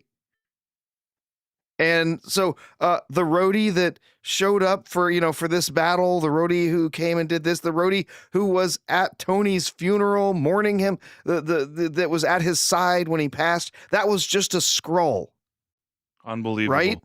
It's insane. And pushing that stuff in there and all the other stuff they did. And, it was actually kind of sad because I actually like Ben Mendelsohn. I like Yeah, he's a Olivia good actor. Colman. I like Olivia Colman. It was in that show. I like Samuel L. Jackson too. There were a lot of good Samuel L. actors. Jackson. But man, that show was such a mess. And then the replacing of the characters and then he's in love with a Skrull and they were married for all this time and everything else they did. And then of course introducing the character in there that now is she's a super Skrull and she has all these powers. She can instantly summon basically every single power of all of these different characters. And supposedly she got this from all the DNA from all of these other, all these other people, except that somehow from that DNA that she got from all those people, she's able to reproduce powers that had nothing to do with those people's DNA.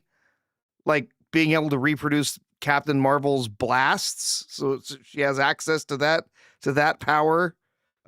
Being able to reproduce characters' arms, including tattoos and armor that they had on. It was so awful. I feel bad for Emilia Clarke because I don't dislike her, but man, she went into two things with Disney. She went to Solo and she went to this thing, and neither of those did her any favors, although this was worse than Solo. Solo at least is just a forgettable movie where she's a forgettable role inside the forgettable movie. I don't think she was offensively annoying or bad.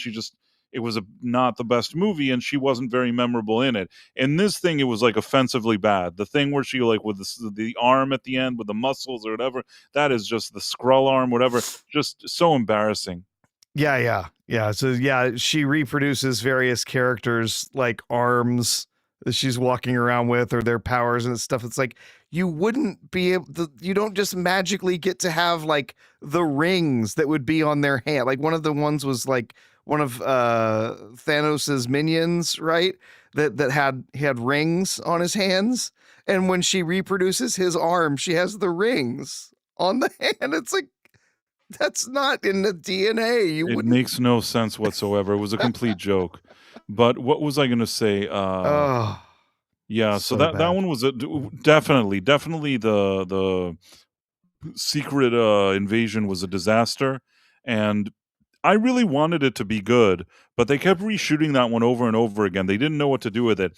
Just the fact that after 2 episodes, they killed Maria Hill in the most kind of unceremonious, stupid way. Oh, it was awful. She just kind of dies. They're oh, remember Maria Hill? She's dead now.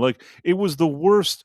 I'm not saying she was the most important character, but listen, she was in those Avengers movies. She worked with Fury. You expect if you're going to do a send-off for the character, at least do something good. So 2 things. One, they told the actress, and I remember that she said it in Colby Smulders, whatever her name is, said it on the red carpet. She came looking pretty decently, and she said, listen, on the show this time around, they didn't want me, in spandex. They wanted this, they wanted that. Basically, they wanted her to look dumpy. So she looks dumpy whenever you see her, and then she just gets killed for no reason. And it's that's the best you could do after all these years. I would never want that. You know what I mean? It would have been better if they didn't even put her in there. It's just the worst send-off for the character ever. Mm-hmm. Yes, it's deeply disrespectful to that character.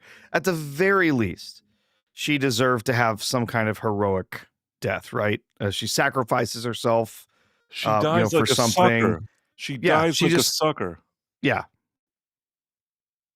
Remind me, I think they're in Czechoslovakia in the town square or something, and people are shooting, and you just Nick Fury just looks, and she's dead on the ground. And he's oh no, and then it ends. Wasn't it that Skrull that looked like Nick Fury came up and killed her? Yeah, something like that. That kind of makes it even worse that, like, she thought Yeah. that, like, Nick Fury killed her. There's nothing more annoying than the like, honestly, I really, really was disappointed. That I think that ending, I still watched it because maybe I was reviewing part of it. I don't even know why I watched it. It was terrible. I'm like you, I don't know why I watched it. I did watch it. It was awful. An awful Yeah, I show. think it was just because it was so short, and I do like the character. I think, or at least I did like the character of Nick Fury. And then they did Secret Invasion, and they did the Marvels, The where Marvels, Nick Fury man. becomes a complete cuck. He's a Oh, total loser. All of the all the masculinity and the gravitas and everything that they brought to that character, over the films, through everything that they had done, and then they're like, nah, he's actually just a pussy. He's gonna have his ass kicked here and there, and he's gonna give it all up for uh, black girl magic. Whatever. It's just it's terrible. so this So is, bad. I think this was it. I just want to show this is the worst death of like any Marvel character. She may not have been the number one most important character, but man, could they have done better than this? Are you looking at it? Yep.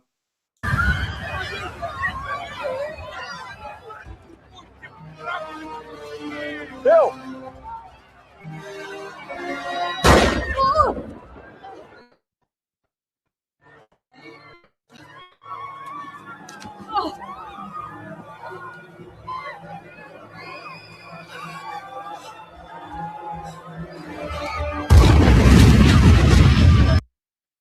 It's just awful. That is Yeah. just awful. Yeah. So she dies thinking that she was betrayed by Nick Fury. She It's doesn't just get to sacrifice herself for a greater cause. She doesn't get to do anything. Uh, you know, she's helping some people out in the crowd, and then a Skrull comes up looking like Nick Fury and caps her. and when I saw it, I said to myself, you know what? Maybe they'll think of something at the end that she actually didn't die and they fooled them because I'm telling myself it can't be that they just killed her like that. Yeah. And it's strange that I'm saying it's not that I was sitting around thinking of Maria Hill all day. Still, she was in those Avengers movies. You saw her for several movies. She was a likable character. They couldn't have done worse than what they did here. Yeah. She should have at the very least gotten something like Coulson, right? Where Right. when she died for something bigger than herself, for something worthwhile. But yeah, it's God, terrible. Absolutely terrible. Absolutely terrible. I Well, saw a movie. I saw a movie this yeah, week, yeah. Professor. Let's do that. Iron Lung. This is one that's gotten a lot of coverage lately. Has been doing very well in the theaters for being made by a YouTuber. So yeah, I'm interested to hear what you have to say about it. Okay, so I'm going to see what it says. Let me look for a second. Iron Lung. So on Rotten Tomatoes, it has a 60% score, which I guess is just barely fresh, and then you add the popcorn meter, which is 88%. I don't really take these scores seriously because honestly, they sell tickets. You want to buy a ticket, they get a commission. So usually, if they can tell one of the scores is lower, they let the other one somehow be higher. I can't tell you the inner workings of that site, but I'll just say that it's always kind of strange to me. In any case, they gave it a 60. I'm gonna tell you something. This is a guy called Markiplier, and he directed and wrote, and he's the main star of it. And he put up a lot of his own money. It costs like $3 million to make. It's doing pretty decently in theaters. $3 million budget. It's already made at least like 37 million worldwide. Bigger, more profit than Disney and I don't know what and all their movies and Warner Brothers. Honestly, like when it comes to the profit and all that stuff, it's brilliant. The thing is that before watching this movie, I was really excited because I thought to myself, I really hope that this movie will be something that it's small and cheap, but really has heart and brings like something really unique and cool to the table. And I have to be honest with you, I saw the movie and I don't I can appreciate the work that was done. I can appreciate how far those $3 million went. And I will say even this guy, this Markiplier guy, You could say a lot of things about him, but I can't say he doesn't have balls. Are you with me? Gotcha. He is the director. He wrote the thing. He is the lead actor. I don't think he's ever acted in anything. And not only that, this whole movie takes place inside some kind of like submarine at the apocalypse with planets. He's like in a sea of blood, whatever. It's all like kind of bizarre. It's based on some video game.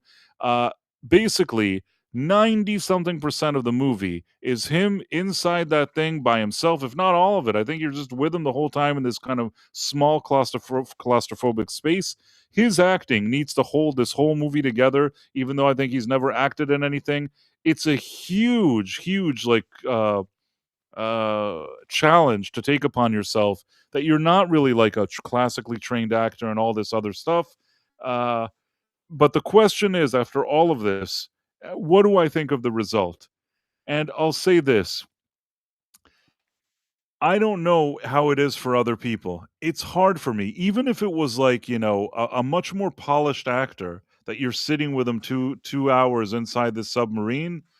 That would be rather difficult. It's a movie that requires a lot of patience from you, and there were times that I also felt that maybe it could have been shorter, and it required like a lot of patience from me. If you make it through and get like, as the movie progressive to different parts, there's something to appreciate here. It feels like, it feels like there's a person very enthusiastic about making this movie. It's a very low budget production. I can appreciate it, but I don't love it. I wanted to love it. I wanted to walk in there and be like, this is great. I love it. And I didn't love it. I just thought it was like, okay. And yes, maybe for what he had to work with the budget and what he went and what he decided to do and how he did it. I have a lot of respect. I mean it sincerely. I have a lot of respect. It takes, like I said, it takes balls. Like, I'm trying to think, I'd be like, I'm doing a movie now, and there's like a crew, and I'm like, why? And I'm going to direct it, and I'm going to act in it. I'm the star, and it's all me all the time. That is a huge thing to do, and I would be very nervous to do that, and I think he certainly did a serviceable enough job on all fronts, but he isn't a Denzel Washington. You know what I mean? Like, maybe Denzel Washington could, like, you could sit with him 2 hours in a submarine. He isn't like a Denzel Washington, although he tried very, very hard to put in at least a decent performance. Uh the story also, again, I don't love things that are like a bottleneck, that you're always in the same place. Do you get what I'm saying? Mm-hmm.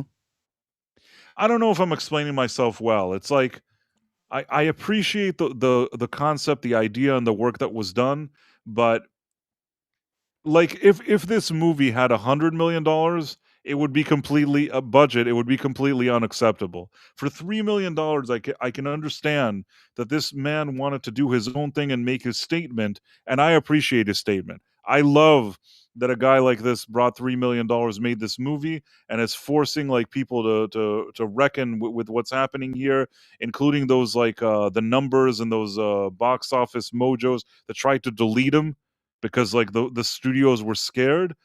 If nothing else, it's a statement. It shows what could be done when a guy that has some following and some money of his own decides to do something.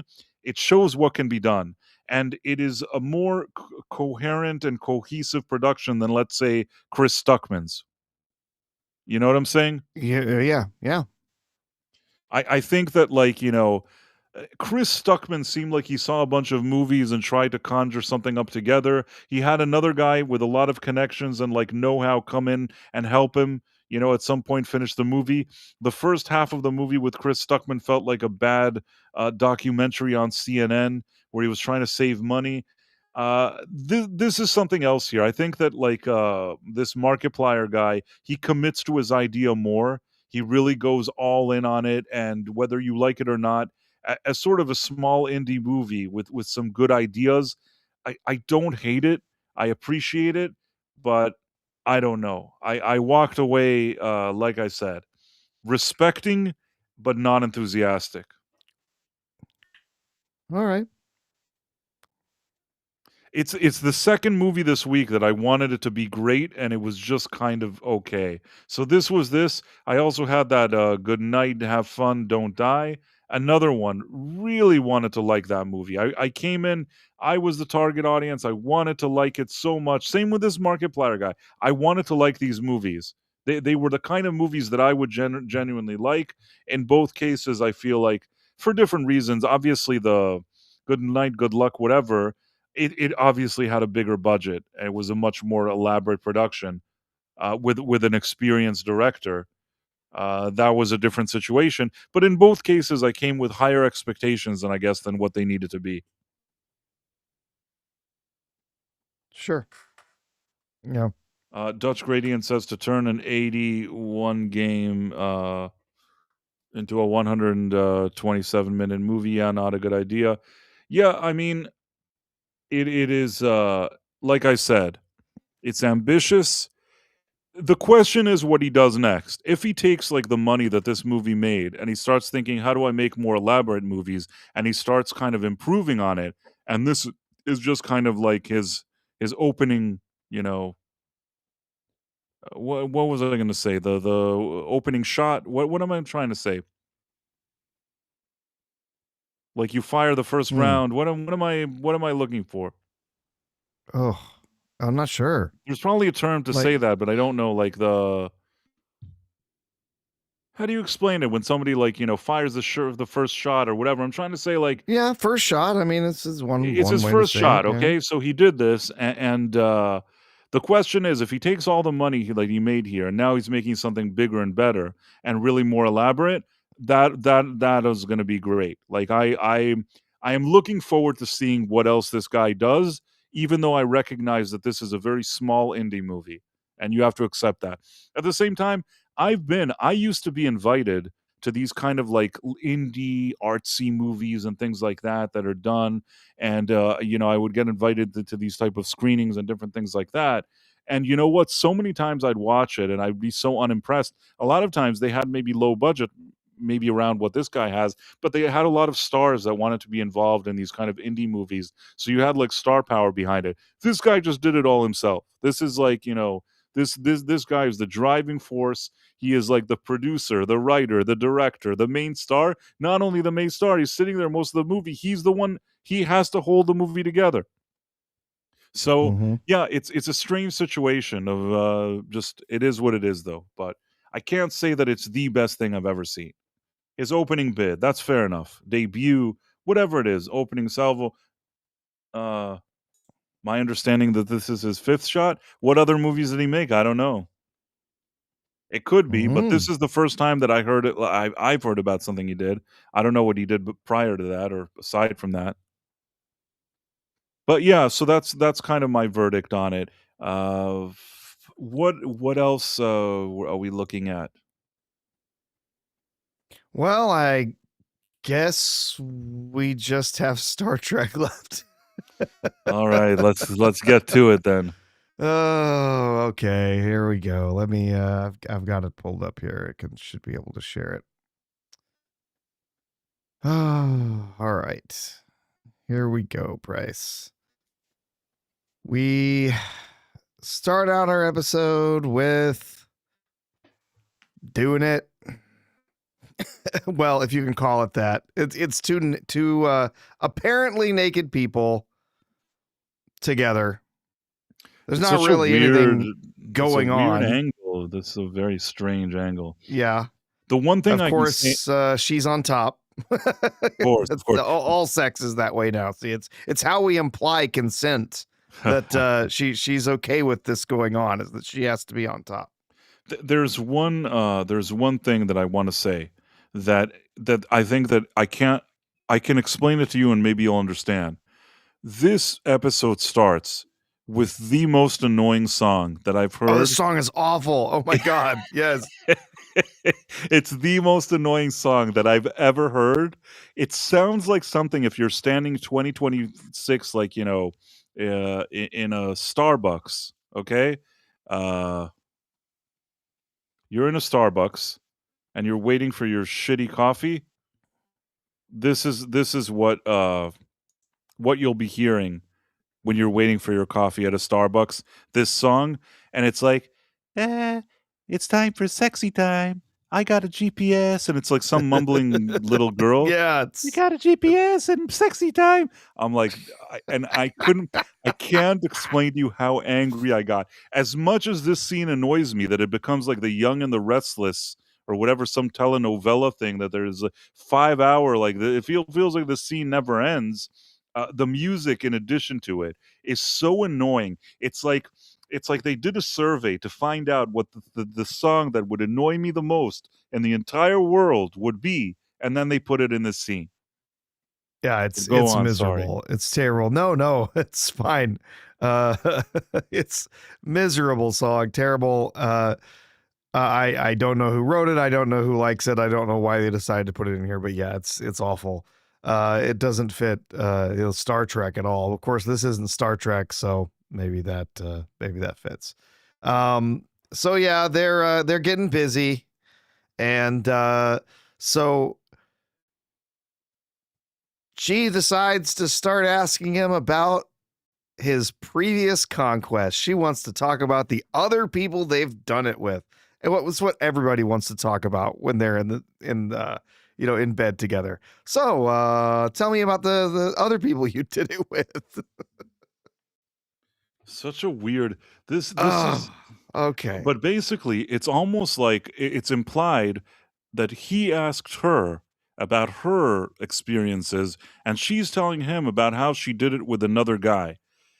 This to me is unacceptable. I have never met a man who in this situation wants to hear the woman explaining how she was with another man. I've never met that guy. I guess some weirdos exist. I don't know which man, and they haven't been intimate for long. You know what I'm saying?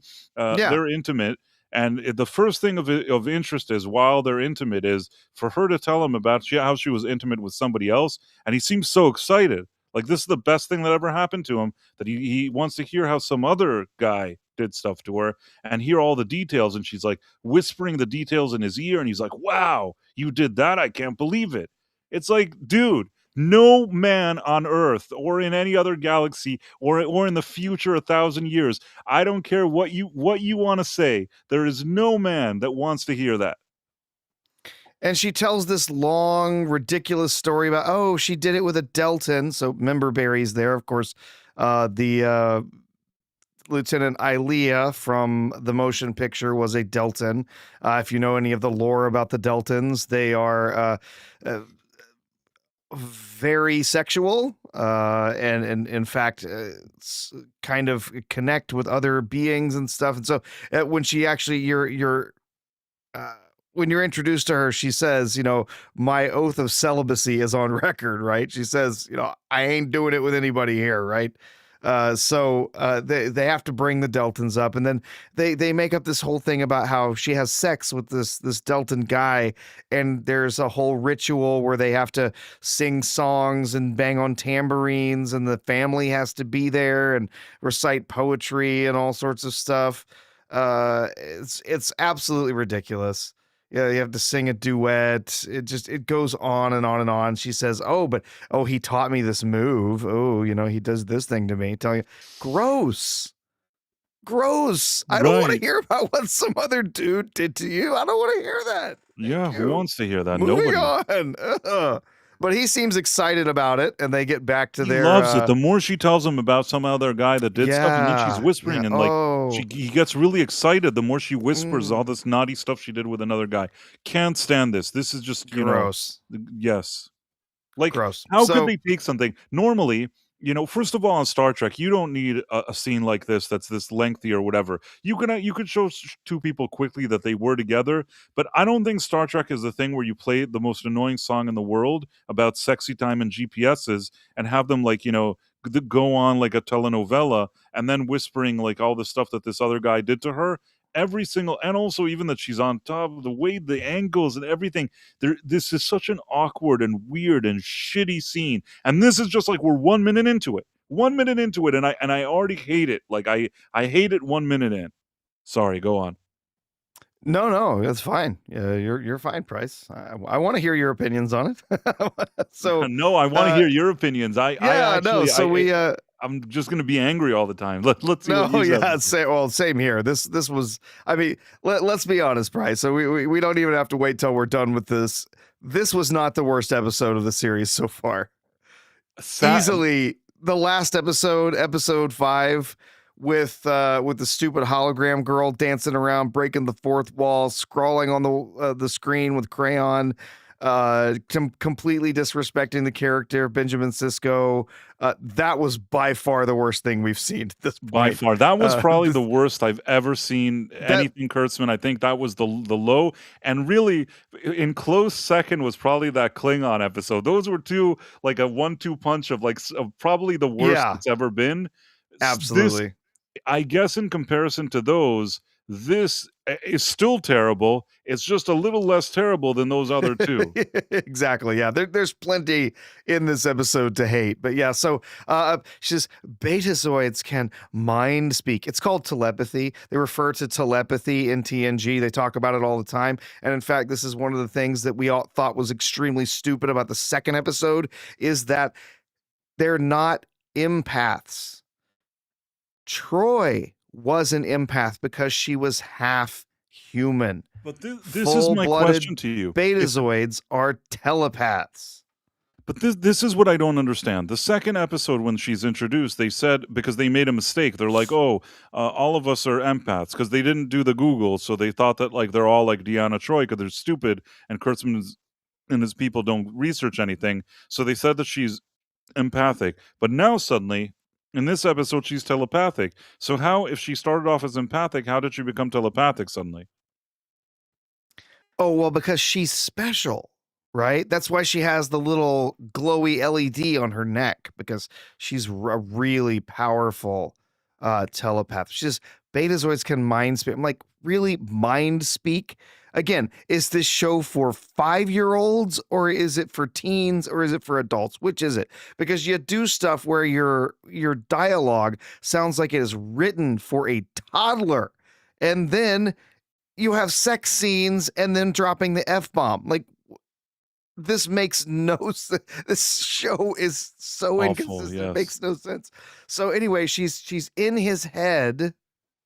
So you might remember, Price, there's sort of a tradition, especially in TNG, of a certain type of episode that would come up on a regular basis. Now, most of these were pretty terrible, but they were referred to as mind grape episodes, where Troy was being violated somehow. I remember by that there was some once a guy that did that, telepath. and like, it was I remember that there was a guy that did Yeah. that to her, like one specific episode that it was a big deal. Yeah, and this was actually done a number of times. There's a few episodes, and in fact, even comes back in Star Trek Nemesis. The bad guy in that film, the clone of Picard or whatever, he's been trained to be a psychic or whatever, and so he also is involved in some mind graping, right? So essentially, this is mind date grape. That's what I'm calling it anyway. If she's wearing the inhibitor, how is she? Like, because I think somebody's asking, if she's doing the suppressor, how is she able to do it? Yeah, exactly. So, it doesn't completely stop her from doing what she needs to do, but it prevents her from like getting out of control, I guess is what they're trying to say. But anyway, she's a telepath. She does this. She sort of goes into his mind without his permission. She doesn't say, is it okay if we make this contact? Is it okay if we do this? That would be different, right? If she said, would you Right. share your mind with me? Can we do this? Like, but she doesn't do that. She just sort of, oh, here we are. I'm playing around in your head. She talks about, it's this safe place where and then in here, obviously she sees that little robo teddy bear thing from the first episode. From when his mom and, arrested, yeah. From his mind. And then of course that is, connects her to some of the thoughts that he was protecting, hiding from her. They flash through, and he recognizes, hey, whoa, you were seeing all of this stuff and you were reading my mind. That's not cool. And he's right. It's not cool. That was not okay for her to do that. And she's all like, oh, well, you think I'm a freak? I'm like, no, you literally just violated me, bitch. Like, what's your problem? Sorry, Sean. Just like, It's okay. what? Like, what you just did was not cool. That was not cool. So anyway, they go through, the whole thing. Oh, you think I'm a freak? No, that's not cool. You can't just go into my head and see that. Yeah, exactly. He's 100% right. But it's made out like he's the bad guy here. Because he's denying her, I'm sorry. who This she is just is. the way I right? am. This is the way I just- get. You don't it's like being just with who me. I am, right? I'm Betazoid. Yeah. Phantom Outsider says they're trying to make her like Marvel's Jean Grey / Phoenix into a powerful telepath, showing. This is exactly what I said. I've said this several times now. This is Star Trek's Jean Grey. That's what they're trying to make her out to be. And then at the end of the episode, she is supposed to be the Phoenix or Dark Phoenix at the end of the episode. It's painfully obvious. So yeah, they go through the whole thing. They now they're going out on a mission. He feels bad because of the way he reacted. No, he shouldn't. Totally justified. They're going on this training mission where they're going to go to this derelict spacecraft in a starship graveyard to do this mission where they're going to go and they're going to try and start the engines on this ship, turn the power back on or something. It doesn't really make sense. Did it make sense to you, Price? Nothing. I don't understand. I don't understand why they would use this. The thing is, here's the thing. They're not here on this abandoned ship every second, okay? One of some really strange species have squatted there. You know what I mean? You're bringing your students to an environment where this ship has just been laying around for a very long time. You don't know what's going on there. You know what I mean? What if this derelict wreck has been scavenged? What if the conditions on it have changed? Parts of it have collapsed. It's lost atmosphere. It's, right. Anything could have happened here. The idea, this is our training. We're going to go out here. We're going to take a look at this thing. And not that it's just that, oh, hey, we're going to do this once. No, they apparently do this regularly. They send people out here to try and turn the power back on, but no one's ever been able to do it. And I think we were DMing and you said it to me, although I thought a similar thing. The Next Generation presented the holodeck. I don't understand if you have a holodeck, and that was like 900 years before this show. If you have a holodeck, why would you need to send them to this weird ship? You can do a simulation of all of this. They can go and you could pretend that they're doing all of this stuff, but instead of putting them in some uncontrolled, weird environment that you don't know what's happening, you could do it from the comfort of your own ship. To do this is super irresponsible. If you're in charge of these cadets, especially, between you and me, these cadets are all dumb and there's something mentally wrong with them, you definitely do not put them on this thing.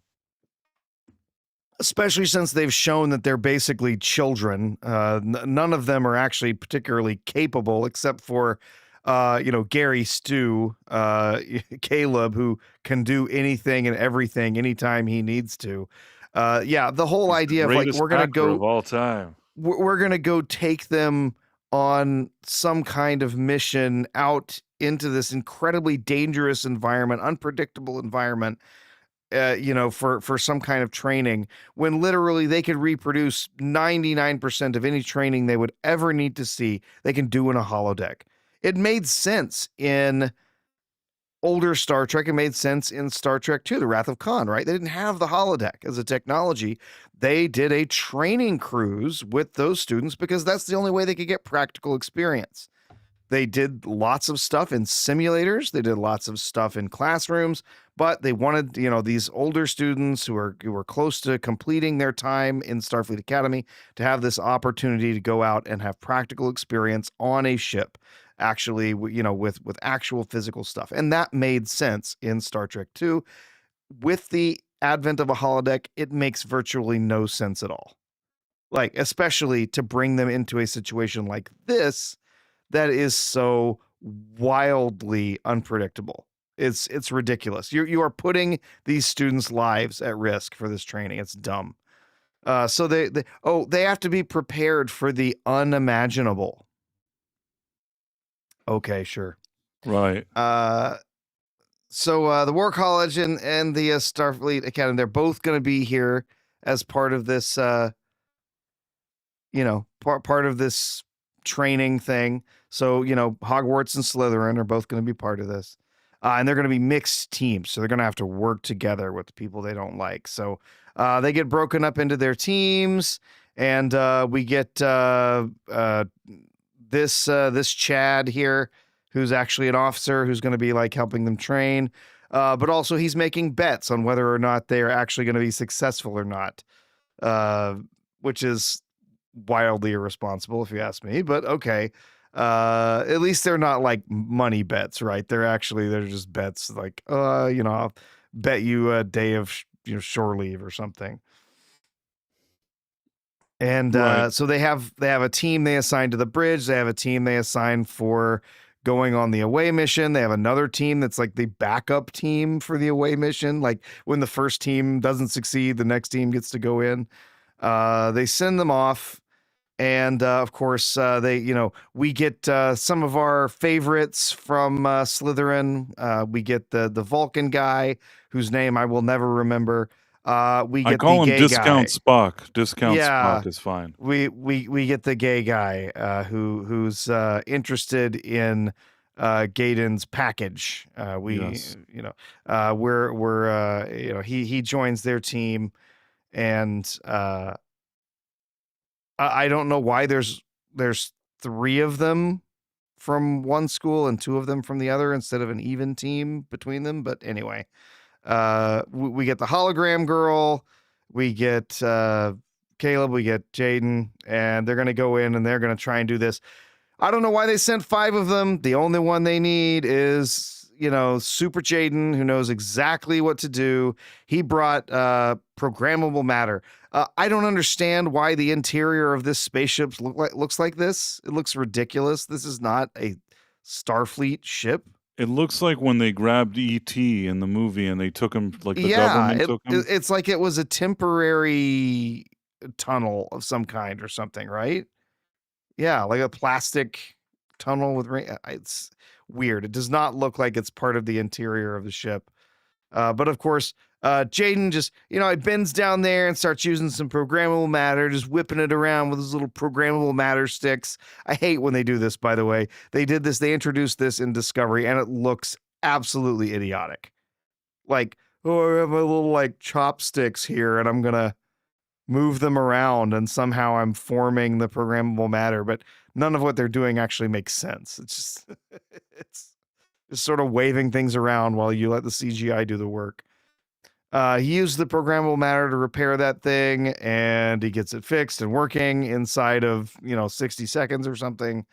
They were all making bets over who was going to get things done. He gets it activated, and oh no, they find out that there's other power sources on the ship, and they have something called Furies that are inside the ship. This is a race that's never been introduced before. Nobody knows anything about them. It's something made up just for this show, but they are apparently alien human hybrids, like most of the crew, like most of the students. Yep. They're alien human hybrids. Or various other kinds of hybrids. It seems like every character is like some kind of like, oh, look, these different races mated together and made something. They're so weird. They're so stupid. But yeah, go on. I agree with everything you're saying. They're even harder to understand than she is.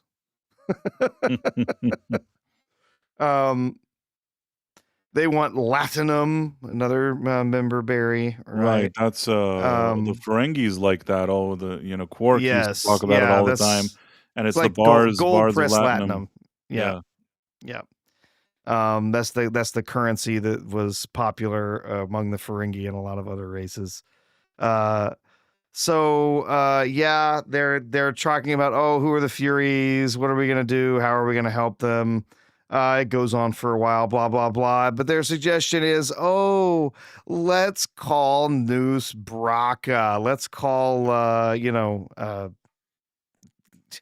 our favorite character from the first episode. Because The idea of why they want to call him is so stupid. There's so many issues with it. First of all, this whole thing. Talk about conveniences. First of all, Caleb in the first one, he sent the message to his mom. 5 minutes later, that guy is there. Then when he leaves, nobody stops him, and I don't understand why. He just comes and goes. Nobody's able to stop him. Then in this episode, the admiral is like, we know where he is. Like, we have our intel. We know where he is. Then go arrest him. You know what I mean? What do you mean you know where he is? This thing really annoyed me. It's like, oh, we can try to bring him in and do it nicely. Why? He's a criminal that is responsible for the death of a Starfleet officer, amongst other bad things he did. Why are you trying to nicely bring him in again? As if he's treating it as if he's just a regular citizen that has done nothing wrong and they need some information out of him. That's not the case. This man is a fugitive and a serious criminal. You know where he is. You have intel that tells you where he is. Go arrest him. Mm-hmm. Yeah. Oh, we know where this Do you agree criminal this is. Doesn't make sense, this part? Like, oh, if we waive No, it doesn't make warrants, sense at all. We're gonna trust a criminal to help us out. Instead of using all the other resources that we have available, we're going to trust this criminal to, one, be honest with us about what he's doing, and two, even offer to help us in the first place. It's just a ridiculous idea that this is the only option that they have. Is calling this dope. And of course, he's the one, of course, that has the solution or whatever. And they never once consider that he's going to be double crossing them. At the very least, they could have had one of these characters suggest that I think this is a double cross. We shouldn't do this, right? There should have been at least one character that was openly saying this is a bad idea. But the closest we get is with the Captain Ake or whatever, who just has a bad would have been feeling. better? I just thought of an idea. You know what they do? They sit here and they say, okay, that we know where he is. Our intel is telling us I think he has the idea because he once battled them. He's one of the only known people that have successfully battled them. We just need to get him. So the admiral can say, listen, we'll arrest him. We'll bring him in, and then we'll see what we can get out of him. Now, what they could have done is they bring him, they put him in like a holding, that kind of holding room. I don't know what's the word when they bring a prisoner and they put him in the brig. Brig, yeah, okay. So they put him in the brig, and then like he brings with him some kind of clever weapon that they didn't see, and he manages to get out, and then there's a problem on the ship that he's escaped. At least I can get behind that. At least I can understand that he tricked them while he was in the brig and he escaped. I can say, like, I don't know how realistic it is, but at least I can somehow suspend disbelief that they'd made all the right decisions, but once he was there, he got the upper hand on them. That I could somehow live with. But the fact that they're just like, nah, let's cancel all of his warrants and try to speak to him nicely. Maybe we can like speak to his heart or whatever it is. It's like, dude, what the fuck? Sorry, Sean. Go on. It makes no sense. There's nothing here that makes any sense at all. Yeah, we're gonna invite him in. We're gonna trust that he's actually giving us the help that we want, the secret that we're asking for. He's not double crossing us.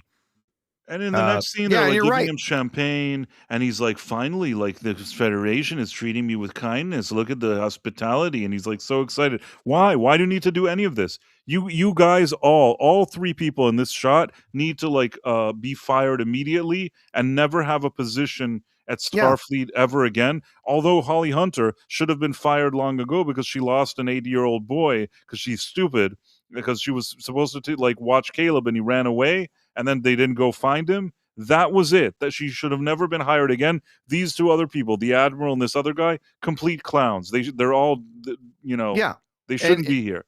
You're absolutely right. Price is exactly the way that the story should have gone. He's a criminal. If they know where he is, they should arrest him. And then the negotiation is, we'll cut years off your sentence. Or, whatever. And if you help us and we get what we want, then then maybe we there's some clemency or something there. Not we're gonna wine and dine a criminal to get him to give us what we want. One that killed a that's Starfleet idiocy. officer, no less. And then the thing is, you agree that if they already wanted something that, like, something goes wrong, is that he manages to escape. I think that, like, or he had a mole on the ship. Who knows? But at least give me something that I can work with. This I can't work with. Not only that, he arrives, he's just walking around on the ship. He's just hanging out with her. There's nobody guarding him. Nobody's like thinking he's a threat. This should have been a situation that there's guards, 5 guards with like with a phaser on his face. You know what I mean? Like, what's he? How is he walking around here? Yeah. The whole direction they go with his character is absurd. So we get we're dealing with the Furies. They're gonna throw someone out an airlock. What the hell, hologram chick? Why didn't you volunteer to get thrown out the airlock? Right. Because you can survive outside. And guess what? If you go fired out the airlock, the other ship is going to be like, oh, look, there's our student. And they're going to be able to recover you. And now maybe you can help save everyone else. Yeah, that would be the greatest thing. She comes back and she gives them all the intel. And she says, listen, I scanned it. They're doing this. They're that. They're going to be here. They're going to be there. Bring some interesting info. You could be the person. That was, you had the solution right there. What kind of writers are these? These are the dumbest writers ever. Why wouldn't the hologram could breathe in space? No problem. Yeah. Instead, she's a cowardly loser. She cowers in front of them. Whatever. It's ridiculous. And so, but they come. They're gonna take the Vulcan guy. They're gonna throw him out. Then a fight ensues. Their trainer officer guy fights back. Kicking a bunch of their asses. Apparently they can tank phaser blasts. I don't know. But he fights them off and then they end up overpowering him. The students get away, but they jump the officer and apparently consume him, although he looks like he's pretty intact after they fire him out the airlock. They get in here and our student here, who's supposed to be learning to be a healer and a doctor, doesn't know how to help anybody. That's always nice. He's having a little moment with his boy toy here. That was pretty stupid. I mean, the thing is that the fact that they made the Klingon, I'm sorry, I don't really care, what people do or whatever, but to take a Klingon, make his like father's, cucky, and then like both sharing the same woman and then being with each other, and then having this guy like LG character, it's all just this is just a middle finger. Earlier we were talking to Script and he's like, I don't know if he has contempt. I can only see this as contempt. Why would you do this? Why would you do this to the Klingons if you're just not an asshole? You know what I mean? Like, why would you do that? Yeah. So they're now on the bridge, which is a real mess. They're discovering that they're trying to get the systems back online. We get this absolute. I gave a middle finger to the screen when they pulled this one out, Price. I don't know about the you. Needs of the many, as a famous officer once said, the needs of the many outweigh the needs of the one. We DM'd each other while this was happening, and we're both like rolling eyes, like our eyes in the DMs. Double birds to this show when they said that. I'm like, you have not earned that. Not at all. No. Terrible show. So they say that stuff. And they're gonna try and lock down everything and try and get the ship back up and working. Of course, because she's a photonic hologram, something, whatever. We still don't know how the hell she works. Does she have an emitter? Is she just made of like sentient photons or something? Like none of it makes sense. Doesn't make any sense. No. But she can touch the computer and like talk to it and try to bring it back to life. So She's giving it, the old. How though? How? She's just like, "Meh, I'm gonna stay. Yeah. Yeah. The She's, computer just needs to be put back together." What do you mean? What the yeah, fuck? she puts in one finger, and then that feels good, so she goes for two fingers. Right. She puts it in the hole of the computer, if you know what I mean.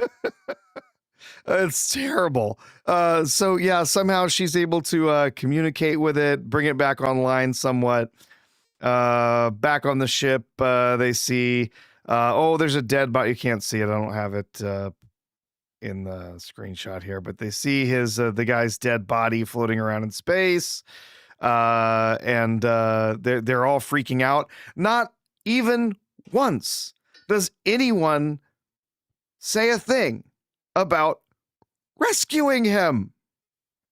Beam him onto the ship. They have incredible medical technology.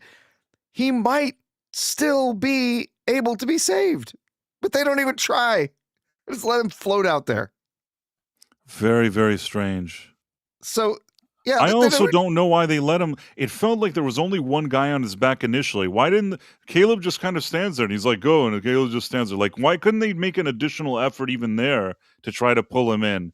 I felt like nobody, starting with the cadets and then these guys, nobody made an effort to save this guy. No, they were running away while he was fighting them off. I mean, he sacrificed himself to save the students. That's fine. But no, the whole thing with they see his body out there. That nobody says beam him in immediately, right? Like, there's a possibility they could save his life. Yeah, you could try at least.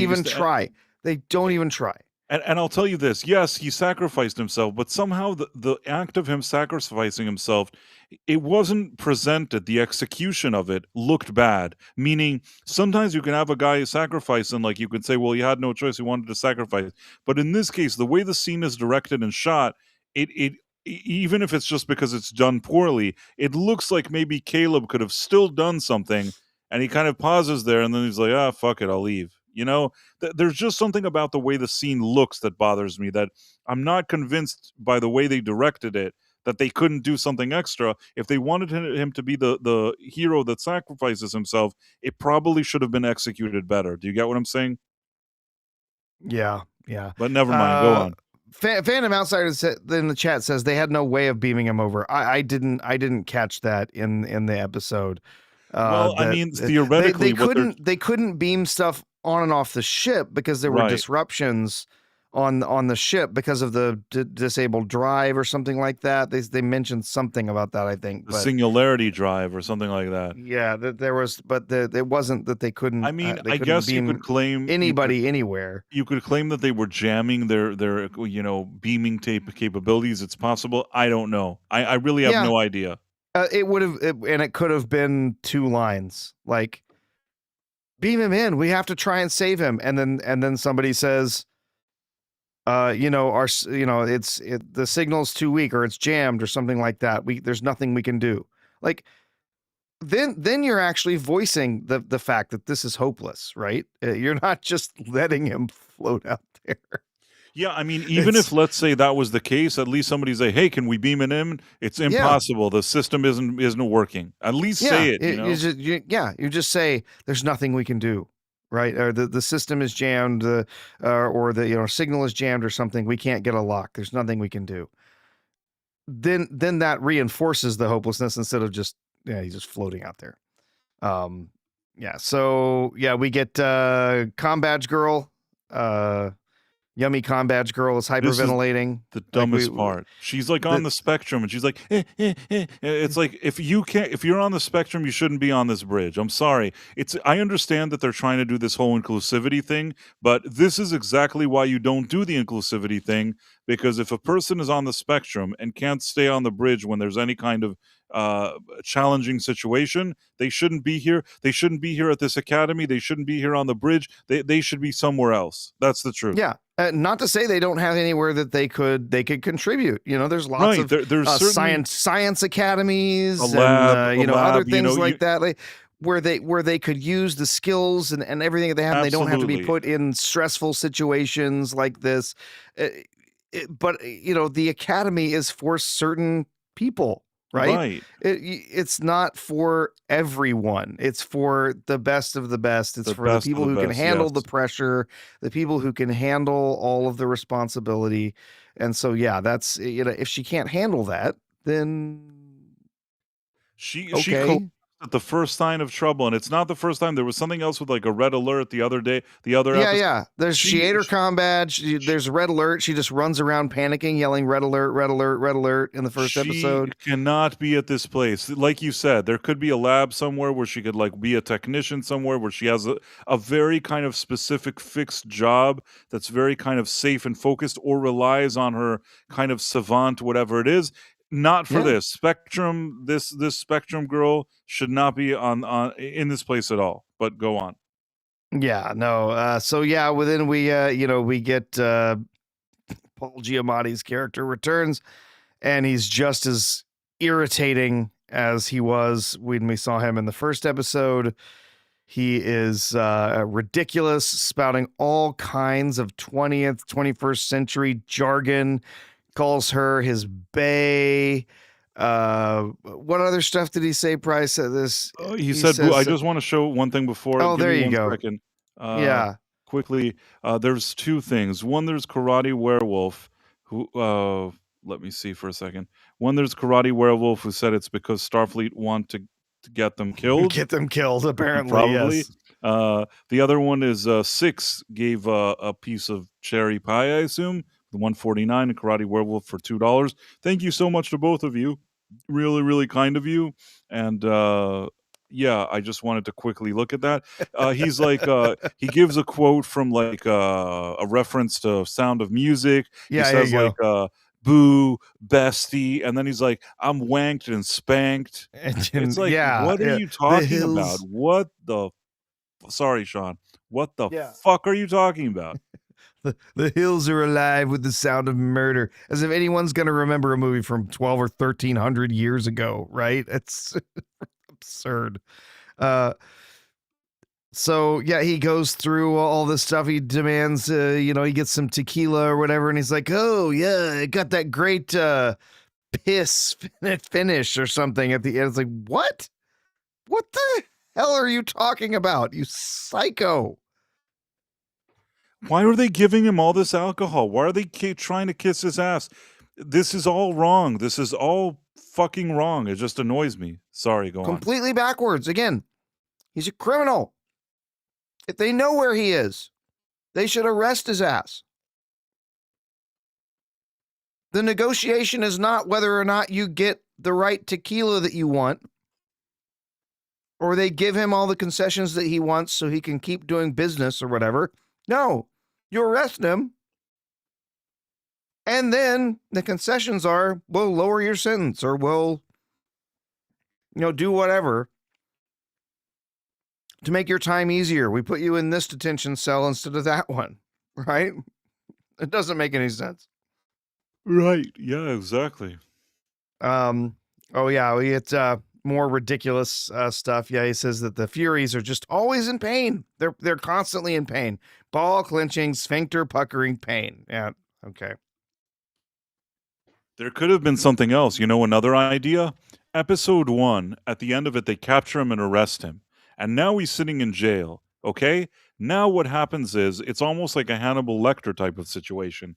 This crisis happens, and the Admiral says, listen, based on our records, the one guy that can actually deal with this group is this guy. And why don't we do a prison transfer? We'll bring him here. Let's see what we can get out of him. And then he's acting all asshole and he won't help anybody and he's a jerk and all that. And they try to sweeten his sentence. And maybe somehow at the end, he manages to escape. The ship gets hit. The security system is compromised. And the next thing you know, by the time all the systems are back up and the thing is resolved, he's gone or something like that. You know what I mean? There were so many ways that any half-decent writer would have thought to incorporate them if they insist. I don't even know why they are insisting, but if they insisted, there were a bunch of ways this could have been done. Instead, they're just like, nope, he just walks in here, walks around, just talks, down to everybody and, taunts everybody and nobody does anything. Yeah. Yeah, and then also he has this face off with the with this Admiral whatever Admiral Poopy. Admiral Poop Apple. And they have their little face off, except he's not really there. He's just a freaking hologram. So none of the threats in either direction mean a damn thing. So they go on, they find out, he's arguing. He wants them to, do all sorts of stuff for him so that he'll give them the solution. It ends up it's some sort of animal that makes a loud noise that drives them crazy, or at least that's what he tells them. And now we get to go back to the other cadets who are on the bridge. They're trying to track the ship because they believe there's a cloaked ship out there that the Furies flew in. That's why they didn't detect them, because they came in after they were scanning. But wouldn't they always be scanning? Would they be continuously scanning the area? Yeah, Not just, I don't know. we did a scan when we first showed up, and then we thought it was chill, so we didn't bother doing any Yeah, more. I mean, they're bringing all these like young cadets here. This is so irresponsible. What, we just scanned it once? This sounds so pedestrian. This doesn't sound like a professional group of people doing anything, let alone like, younger cadets or whatever. This is just a disgrace. So they're looking for the ship. They're trying to find it. So they're looking for disruptions in the field of garbage that's out there. So she's going to work to find the ship. The ridiculous hologram character is still digging around inside the computer. It thinks all of its previous crew are still alive, and so it's trying to bring them all back. So they have to try and find a way to convince the computer that the crew is dead, so that it will allow the Starfleet cadets to now be its new crew, so it can protect them instead. This is all ridiculous, by the way. It's insane. And on top of all of that, the way that they convince it that the crew is dead is by showing it PDFs of comic books that they upload into the system. It's unbelievable. Absolutely unbelievable. Here you go. We're going to show you comic book adventures of the crew that was on the ship. Surely that is enough to prove to you that This is the dumbest thing. This comic thing, I can't stand it. I could write a comic. I could just like put a comic in there and say, "Hey, look, see, it's true. Like I drew this comic." So what? Why would this computer read a comic and decide to help these stupid people? Why would it trust that what is being shown is real? It's a comic book. There's nothing here to verify that there's any reality to what's being shown here. It's just some images on a page. Absolutely.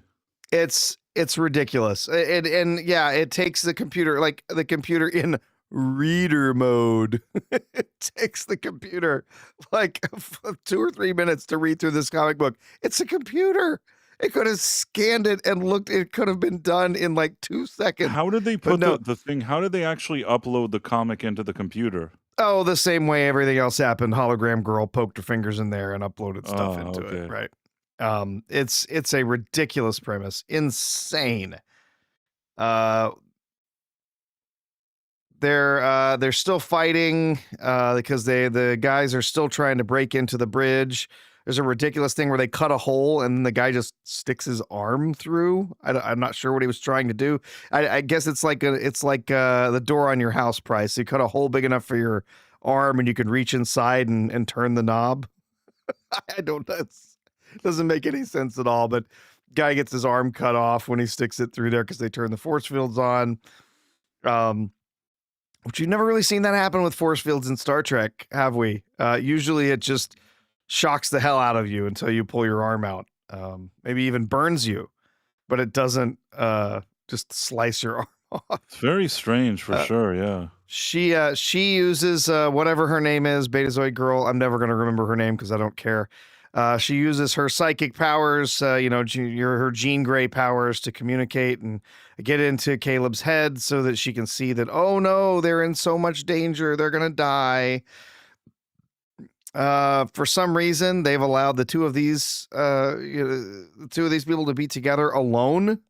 The known criminal and, the head of Starfleet Academy just hanging out together. No security, nothing. Ridiculous.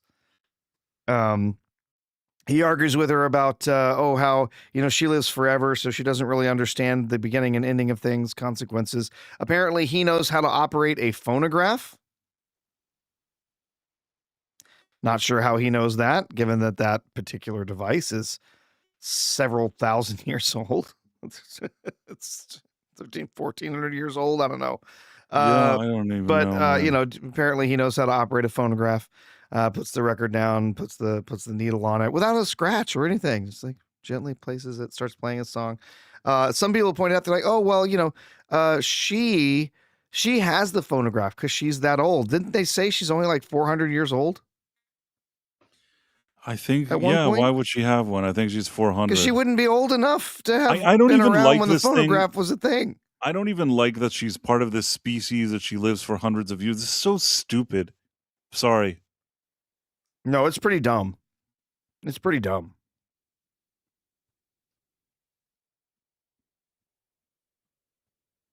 So we get more of their banter back and forth. It's all dumb. He wants her to feel guilty because apparently she was on some mission and her son was on one ship and whatever, and so she ended up having to sacrifice the ship that he was on. He died. And so he's trying to get in her head about how, your son could have lived forever too, and you could have been together, and now you're not. Weird. And it says, oh, we respect you because you're so hardcore that you would sacrifice your own child or whatever. So, is this stirring up memories? Whatever. He's just trying to get in her head. It's dumb. All these scenes with him and her were barely watchable for me. Like my mind is just turned off. Like I just want the scene to end because it's like mustache twirl. She looks like a confused goldfish, and just repeat that for about 5 minutes each time.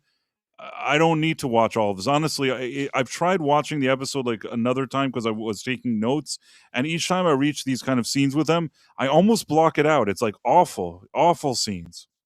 Yeah, I'm gonna call it for the end of the season. Price, end of the season, Caleb is gonna turn his back on Starfleet Academy and join up with New Spraka at the end of the season. That's gonna be the twist for the finale of the season. Just calling it.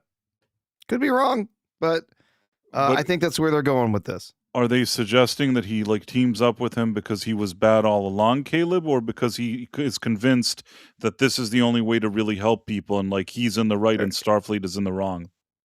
Yeah, I think that's where they're going to go with it. That he's decided that Starfleet can't really protect anyone. That the only way to get things done is to be the rebel, be the criminal, do things the way his mom did them, and he's going to join up with New Spraka and turn his back on Starfleet Academy so he can go out and actually protect his mom and protect people, get things done. Outside the system, right? And then, of course, he'll come back to Starfleet Academy at the start of the second season. They'll win him back somehow. But it also, he says that he has like a special gift for her. Maybe he rolls out the mother. The mother is working with him. Who knows? It could be a bunch of different things. Yep. But yeah, I agree with you. I feel like it could totally happen. Yep. He was calling her names, babe, whatever. Ugh, oh, that's so annoying, the babe part. That was so cringe. I mean, Paul Giamatti is a good actor. You can tell that even he must know that there's nothing here, and he's just over the top, trying to sell every line with like the hammiest over the top acting. He just has nothing else to work with. There's no story No. or dialogue that does anything to service this character. All he can do is just over the top mustache twirling. Yeah. So she comes back and reports One after comment, though. she's. If you haven't yet subscribed, this is my live stream channel. So some people that may have gotten here, if you're not subscribed to my live stream channel, you should do that. Whether you're on Rumble and you haven't signed up for the app, and you can do that there, or if you're on YouTube, definitely subscribe to the channel. Absolutely. Yeah. Oh, this is miserable, Price. Let's wrap this up. So Okay. they she comes back, says I've made contact with Caleb, and I've seen they're about to be taken over. They're not going to survive for much longer, and we have to do something. Got to help them. And they keep saying, oh, she's special. She has special powers. She can do special things. You find out that the reason her dad is deaf is because she had her powers and she used them too much when she got angry, and she blew out her dad's auditory cortex in his brain. And so that's why he's deaf. Again, not actually a disability for a telepathic race being deaf, but not a serious one anyway. But they weren't. When he was there, he wasn't telepathic. He was empathic because they were stupid. Yeah, because they were dumb. Right. But go on. Sorry, we won't dwell on that. Let's just go. Let's I move just say forward. it. So they're trying to figure out exactly how they're gonna do. They're gonna adjust some jamming field or something so they can beam people out. They're gonna use this stuff that they got. They're gonna bring in another ship to help. Which, by the way, they say there's like 6 ships that are within a light year, meaning that they could be there in like a minute, right? Like they could be there in moments. Why aren't they already here? It's a good idea, yeah. What if they're only like a minute away? Like, why aren't they already here, prepared to help out with whatever this is? They know that they're facing off against a violent enemy. They know that there's Starfleet cadets that are in danger. Why aren't they already here? But whatever. They have to fight off some of the Furies some more as they break through the door, and they manage to get through. Or no, they haven't managed to get through just yet. She keeps saying, oh, there's something. I think we're missing something. There's something wrong. I don't like this. They're going to use her. They're going to allow her to use her powers to try and contact Caleb and give a message to them so that they know when to do what they're doing.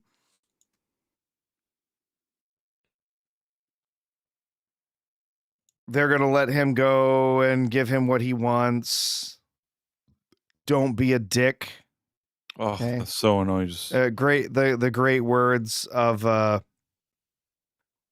what's her name from Quantumania, right? I don't know. Don't be a dick.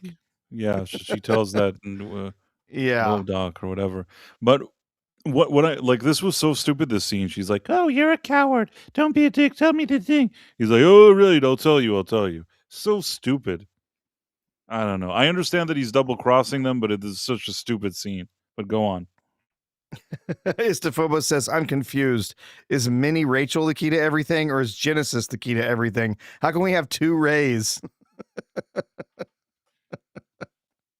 At the end, they're going to team up together, and they're going to both be the key to everything. Yeah, they're going to be the girls are going to get it done, or whatever you want to call it. So they're still looking for the cloak ship. They now have there's a sonic weapon that Noose Braca gave them. They're going to use to try and take out these Furies. She contacts Caleb, telling hey, here's what we're gonna do. Here's how you're gonna bring the engine back online, the singularity drive, which it was this failed experiment to have the singularity drive. Of course, as has been pointed out several times in a few different places, the Romulans had engines based on artificial singularities 1,000 years before this, so it's absurd. Or 800 years before this, whatever. It's absurd that they're like, oh, well, we made a singularity drive, but it doesn't work. So we just gave up, right? Right. The Romulan warbirds in TNG were powered by artificial singularities. That's true. But anyway, yeah, they're communicating, and they decide to. I also want to say something. I Yeah. don't know why, but that the Betazoid girl annoys me. Oh, she's annoying as hell. I The can't thing, stand her. the thing is that on the surface, if you don't hear anything and you just kind of like look at a picture of her, she's like a discount Rachel Weisz or whatever you want to call it. It's fine, but the second that she just talks, her vibe. I'm sorry, I don't know, maybe the actress is like the nicest lady in the world, but the way she is on this show, I cannot stand her. She annoys me so much. All these people annoy me, but I don't know why I look at her and I get annoyed. There's something so irritating about her, Professor. Yeah, they're trying to bring the engine online from the console that's available to them in the bridge. They're going to try to access it there. The other team is tracking supposedly this ship. We get another ship that jumps in, which apparently was the only ship guarding a very important space station. I don't know why they didn't send one of the other ships. They have to send this one. I don't get it. Anyway, it shows up. It's this stupid looking ship, like most of them are now in the Federation. This is the part that I was a bit confused here. So, was this the ship that arrived to help them? What is this ship that arrived here? Yes. That was the Yeah. one with the hypersonic, whatever. Yeah, apparently somehow they are able. Their ship is the one that's the most able to generate the sonic weapon or something. I didn't quite get why exactly it needed They to had be the this top ship. secret weapon that happened to be there very conveniently. But when they showed up, didn't now the ship that they thought was cloaked, now Paul Giamatti's ship was here, and then they started firing on it. Did they destroy it? I'm trying to understand. Did they destroy Yeah. the ship? Because they're like, he destroyed the station. What station? So there was apparently some space station that ship was guarding that had a bunch of like secret tech on it. Ah, okay. So he wanted. So the whole plan was the sonic tech. He knew it would draw that ship away that was protecting the space station. Then they would be able to go into the space station and ransack it. Why a space station with all that secret tech and personnel and everything on it only had one ship guarding it? I don't know. But wait a second. So the second that they moved the ship to help these cadets here, what did he do to that other station? Did he steal stuff from it? Did he just destroy it? What did he do? That's what they say. They got into the station and they ransacked it. They stole stuff from the station. So apparently he stole a bunch of tech. But he also, in addition to stealing tech, he killed some people, correct? I would imagine, yeah. We see another ship just looks just like the one we saw in the first episode. It is not the same ship though. It's not Noose Bracca's ship. It's a different ship. It just looks the same. But of course, in the first episode, the the Academy ship, the Athena, whatever, it wastes that ship once it gets a chance, right? The only reason that they were defeated in the first episode was because it showed up very suddenly and fired on them with that programmable matter crap, right? That sort of disabled the ship. Once they were actually able to fight back, they obliterated that ship in moments. Here, apparently, it can tank tons of torpedoes. It's no problem. But it shows up and almost immediately starts firing on the Sargasso, which is the other ship, the really dumb-looking sort of But was the Sargasso ruined? Voyager. Did they destroy the Sargasso or no? They apparently didn't destroy it. It's just heavily damaged.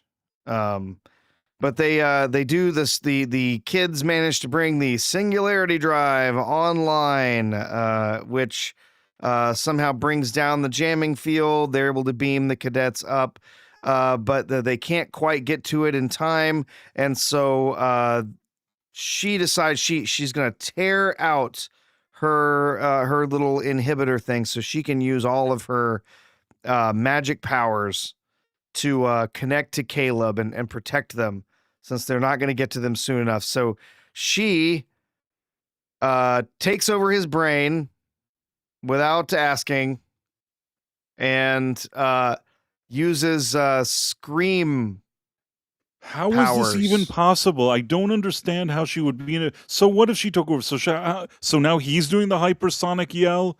I mean, basically, she's yelling and he's closing his ears so he can hear it. And they said that when she did that, her father went deaf. So why isn't Caleb and all these other people going deaf? Oh, is a different magic power or something. I don't know. Again, I think it's she's basically Jean Grey. Nobody explains this. Nobody explains this. All this stuff is happening, but there's not even one sentence of dialogue to explain any of this, in my opinion. This is nonsensical nonsense to me. No, she blasts telepathic something. She's an X-Man. She somehow Bullshit. transfers her Bullshit. powers through Caleb, and it causes all of the bad guys' heads to explode. Somehow it doesn't cause Caleb's head to explode. This is what I'm or saying. any of the other cadets' heads explode. She Only made her the bad father guys. deaf. She made her daughter, or you're saying it's a different power. It's the same. This is how she made her father deaf. That's her special power. So how are all these guys cool, but the aliens aren't? Well, again, yeah, exactly. Like how are they all okay, but all the other guys are dead? Like she was able to focus her magic scream, telepathic scream power on only certain people. I have another question for you. She basically connected to Caleb's mind and arrived here. Now, if she already did the inhibitor and she already kind of quote unquote possibly sacrificed herself, which I'm sure she didn't, because she's going to wake up. But I'm saying if she already did all of that, why didn't she immediately come here and do that yell? Why did she wait for them to kill Discount Spock before she actually did something? She was already here. Just do your stupid, shitty thing. It doesn't make any logical sense, but it makes even less logical if I'm suspending disbelief here. Even the fact she arrived here, she sees these creatures, she knows they're in danger, and she waits for them to kill somebody. I don't get it. She wasn't willing to use her powers until someone was threatening her side piece. And well, I guess not side piece. And then also it's like she has like a 5-hour conversation with him. She's like, Caleb, it's over. What do you mean, bitch? Do whatever you need to do. What are you standing here having like a heart to heart with him? You're here to kill these creatures? Kill them. You were waiting like an idiot. They already killed one of the cadets. There were only a few cadets here. One of them is a hologram. One of them is not even real.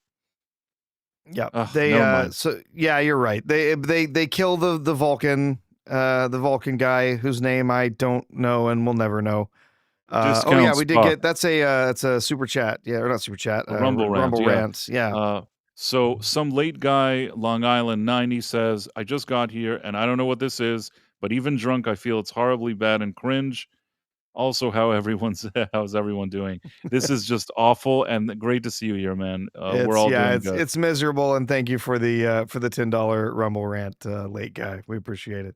Hey, late guy is late. Nice. It fits. He is. You went out until late drinking, but go on, Professor.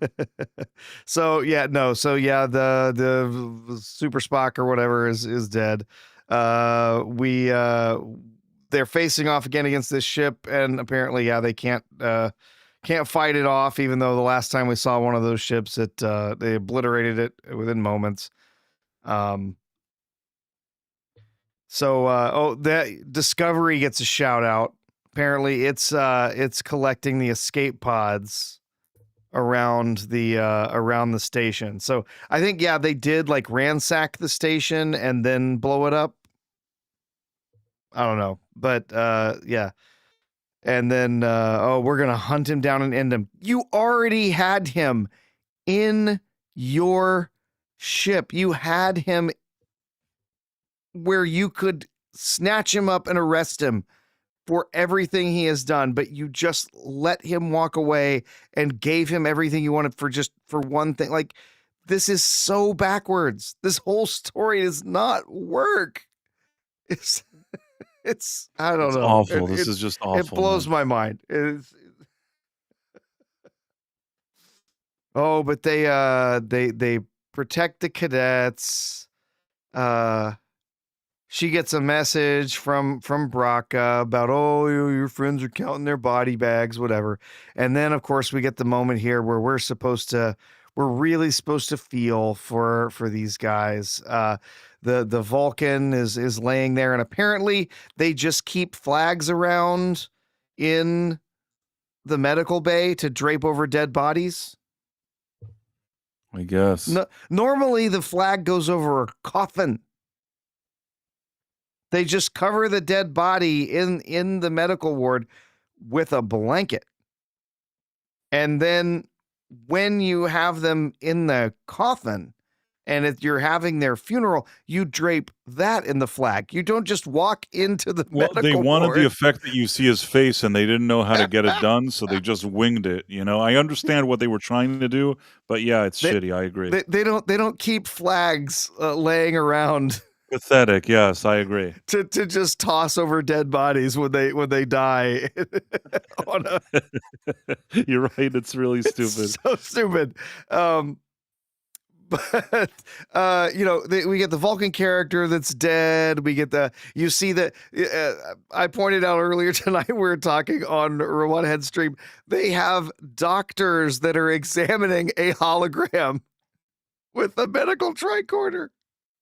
It's so dumb. It makes no The sense fact at all. that the hologram is like, oh, she'll be okay, and she's like, help me, help me. It's like, you are a stupid hologram. You should have been in the airlock. Why didn't you volunteer to go to the airlock? I will never forgive this stupid, dumb hologram. I don't want to say a bad word now. But now isn't there like a hologram of Paul Giamatti's message showing up, and he's like hamming it up? Yes, yeah, we passed that one up. Yeah, she gets the message back here, where he comes in and tells her, whatever. Right, he's like, yeah, I have a new gift for you. He's Yeah. so annoying. I mean, I like him as an actor, but this is just unbearable. But yeah. And then you We see get all the Betazoid girl. She's in like, she's Yeah, critical but stable condition. Yeah, she's in a coma, and old Caleb is just sitting on the side, just beside himself over what's happened. And they place the comic book. There's this comic book on the Vulcans, corpse on top of the flag that they draped over his dead body. It's ridiculous. And the truth is that if you're watching this, I'm watching this, Price. I don't feel anything. I don't care about any of these characters. Why would I? Like there's nothing that's been established here that makes it to where, oh no, I'm so connected to these characters that I'm so sad to see them go. I'm so sad to see this girl in a coma. I don't get it. They haven't earned it. They have not earned it. Some late guy, Long Island 90. Not only do they act like kids, they act like mentally challenged kids. But Yeah, let's go on. This is true. Yep.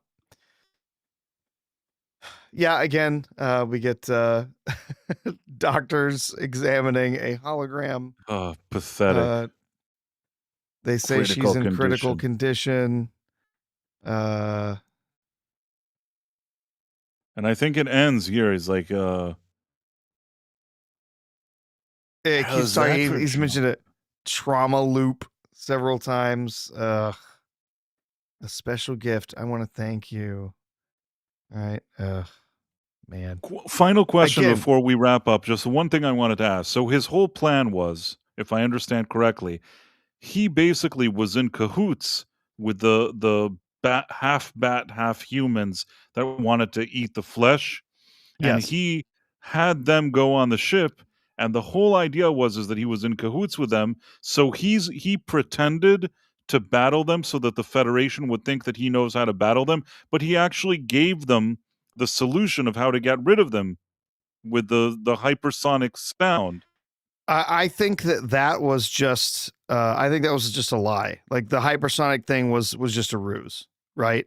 Because remember, we get the ship that had to come because it was the one that could bring that technology or whatever. Like Right. it had and so that was what was pitched as a solution because it would force that particular ship to come and help. I think that's what was happening there, right? But at the end, didn't she give a high-pitched noise that killed them? So would he... I don't know, man. This is all so poorly written. So poorly written, it's man. Such a mess. Yeah, Yeah, I don't know what to tell you, man. It's bad.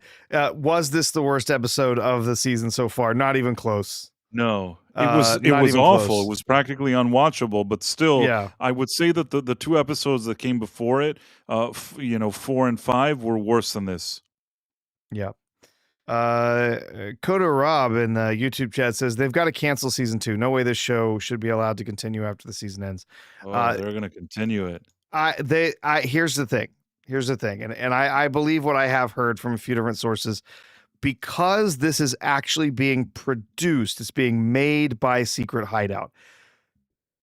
It's just being shown on Paramount Plus, right?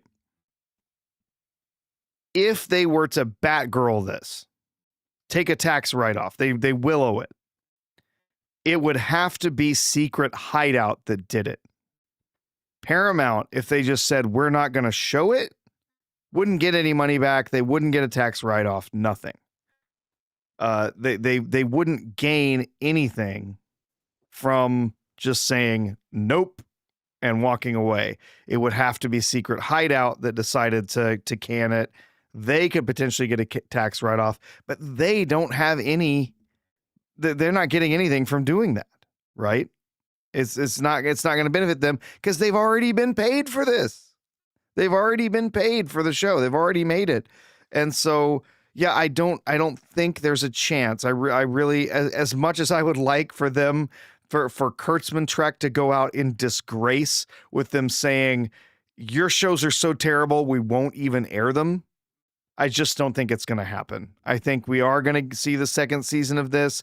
We're going to see the 4th season and then the 5th season of Strange New Worlds, but that's going to be it. It's done. When that 5th season of Strange New Worlds hit the half season or whatever they've got, that lands, that's the end of Kurtzman Trek. They're not going to reuse any of the characters. The timeline is going to be shifted off into some alternate reality somewhere. They're never going to come back to it, never talk about it again. Let's hope that's the wave. Any other outcome is going to be embarrassing. So yeah, I think that's the best opportunity they've got to get rid of this disaster. So.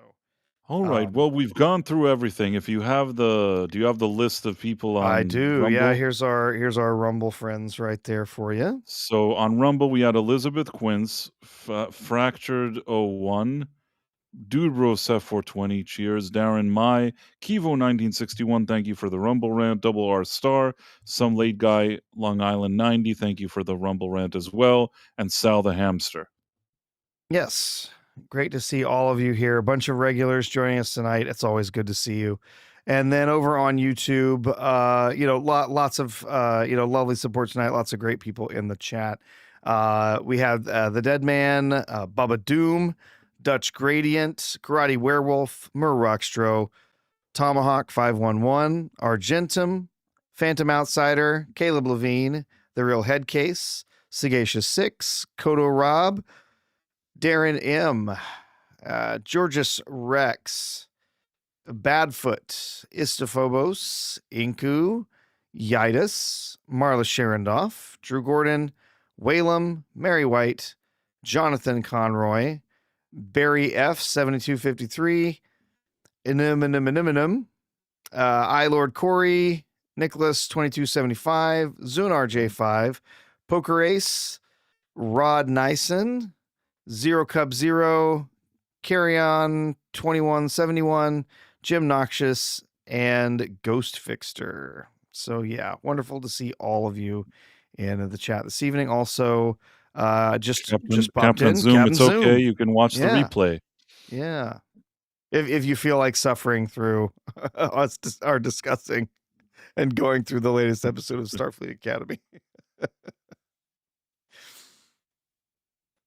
All right, man. I think that's all we got for this evening. And thanks, guys, for hanging out with us. And today is Yes. Thursday, so we'll see you guys here on Tuesday. Indeed, we will. Bye. All right. Take care.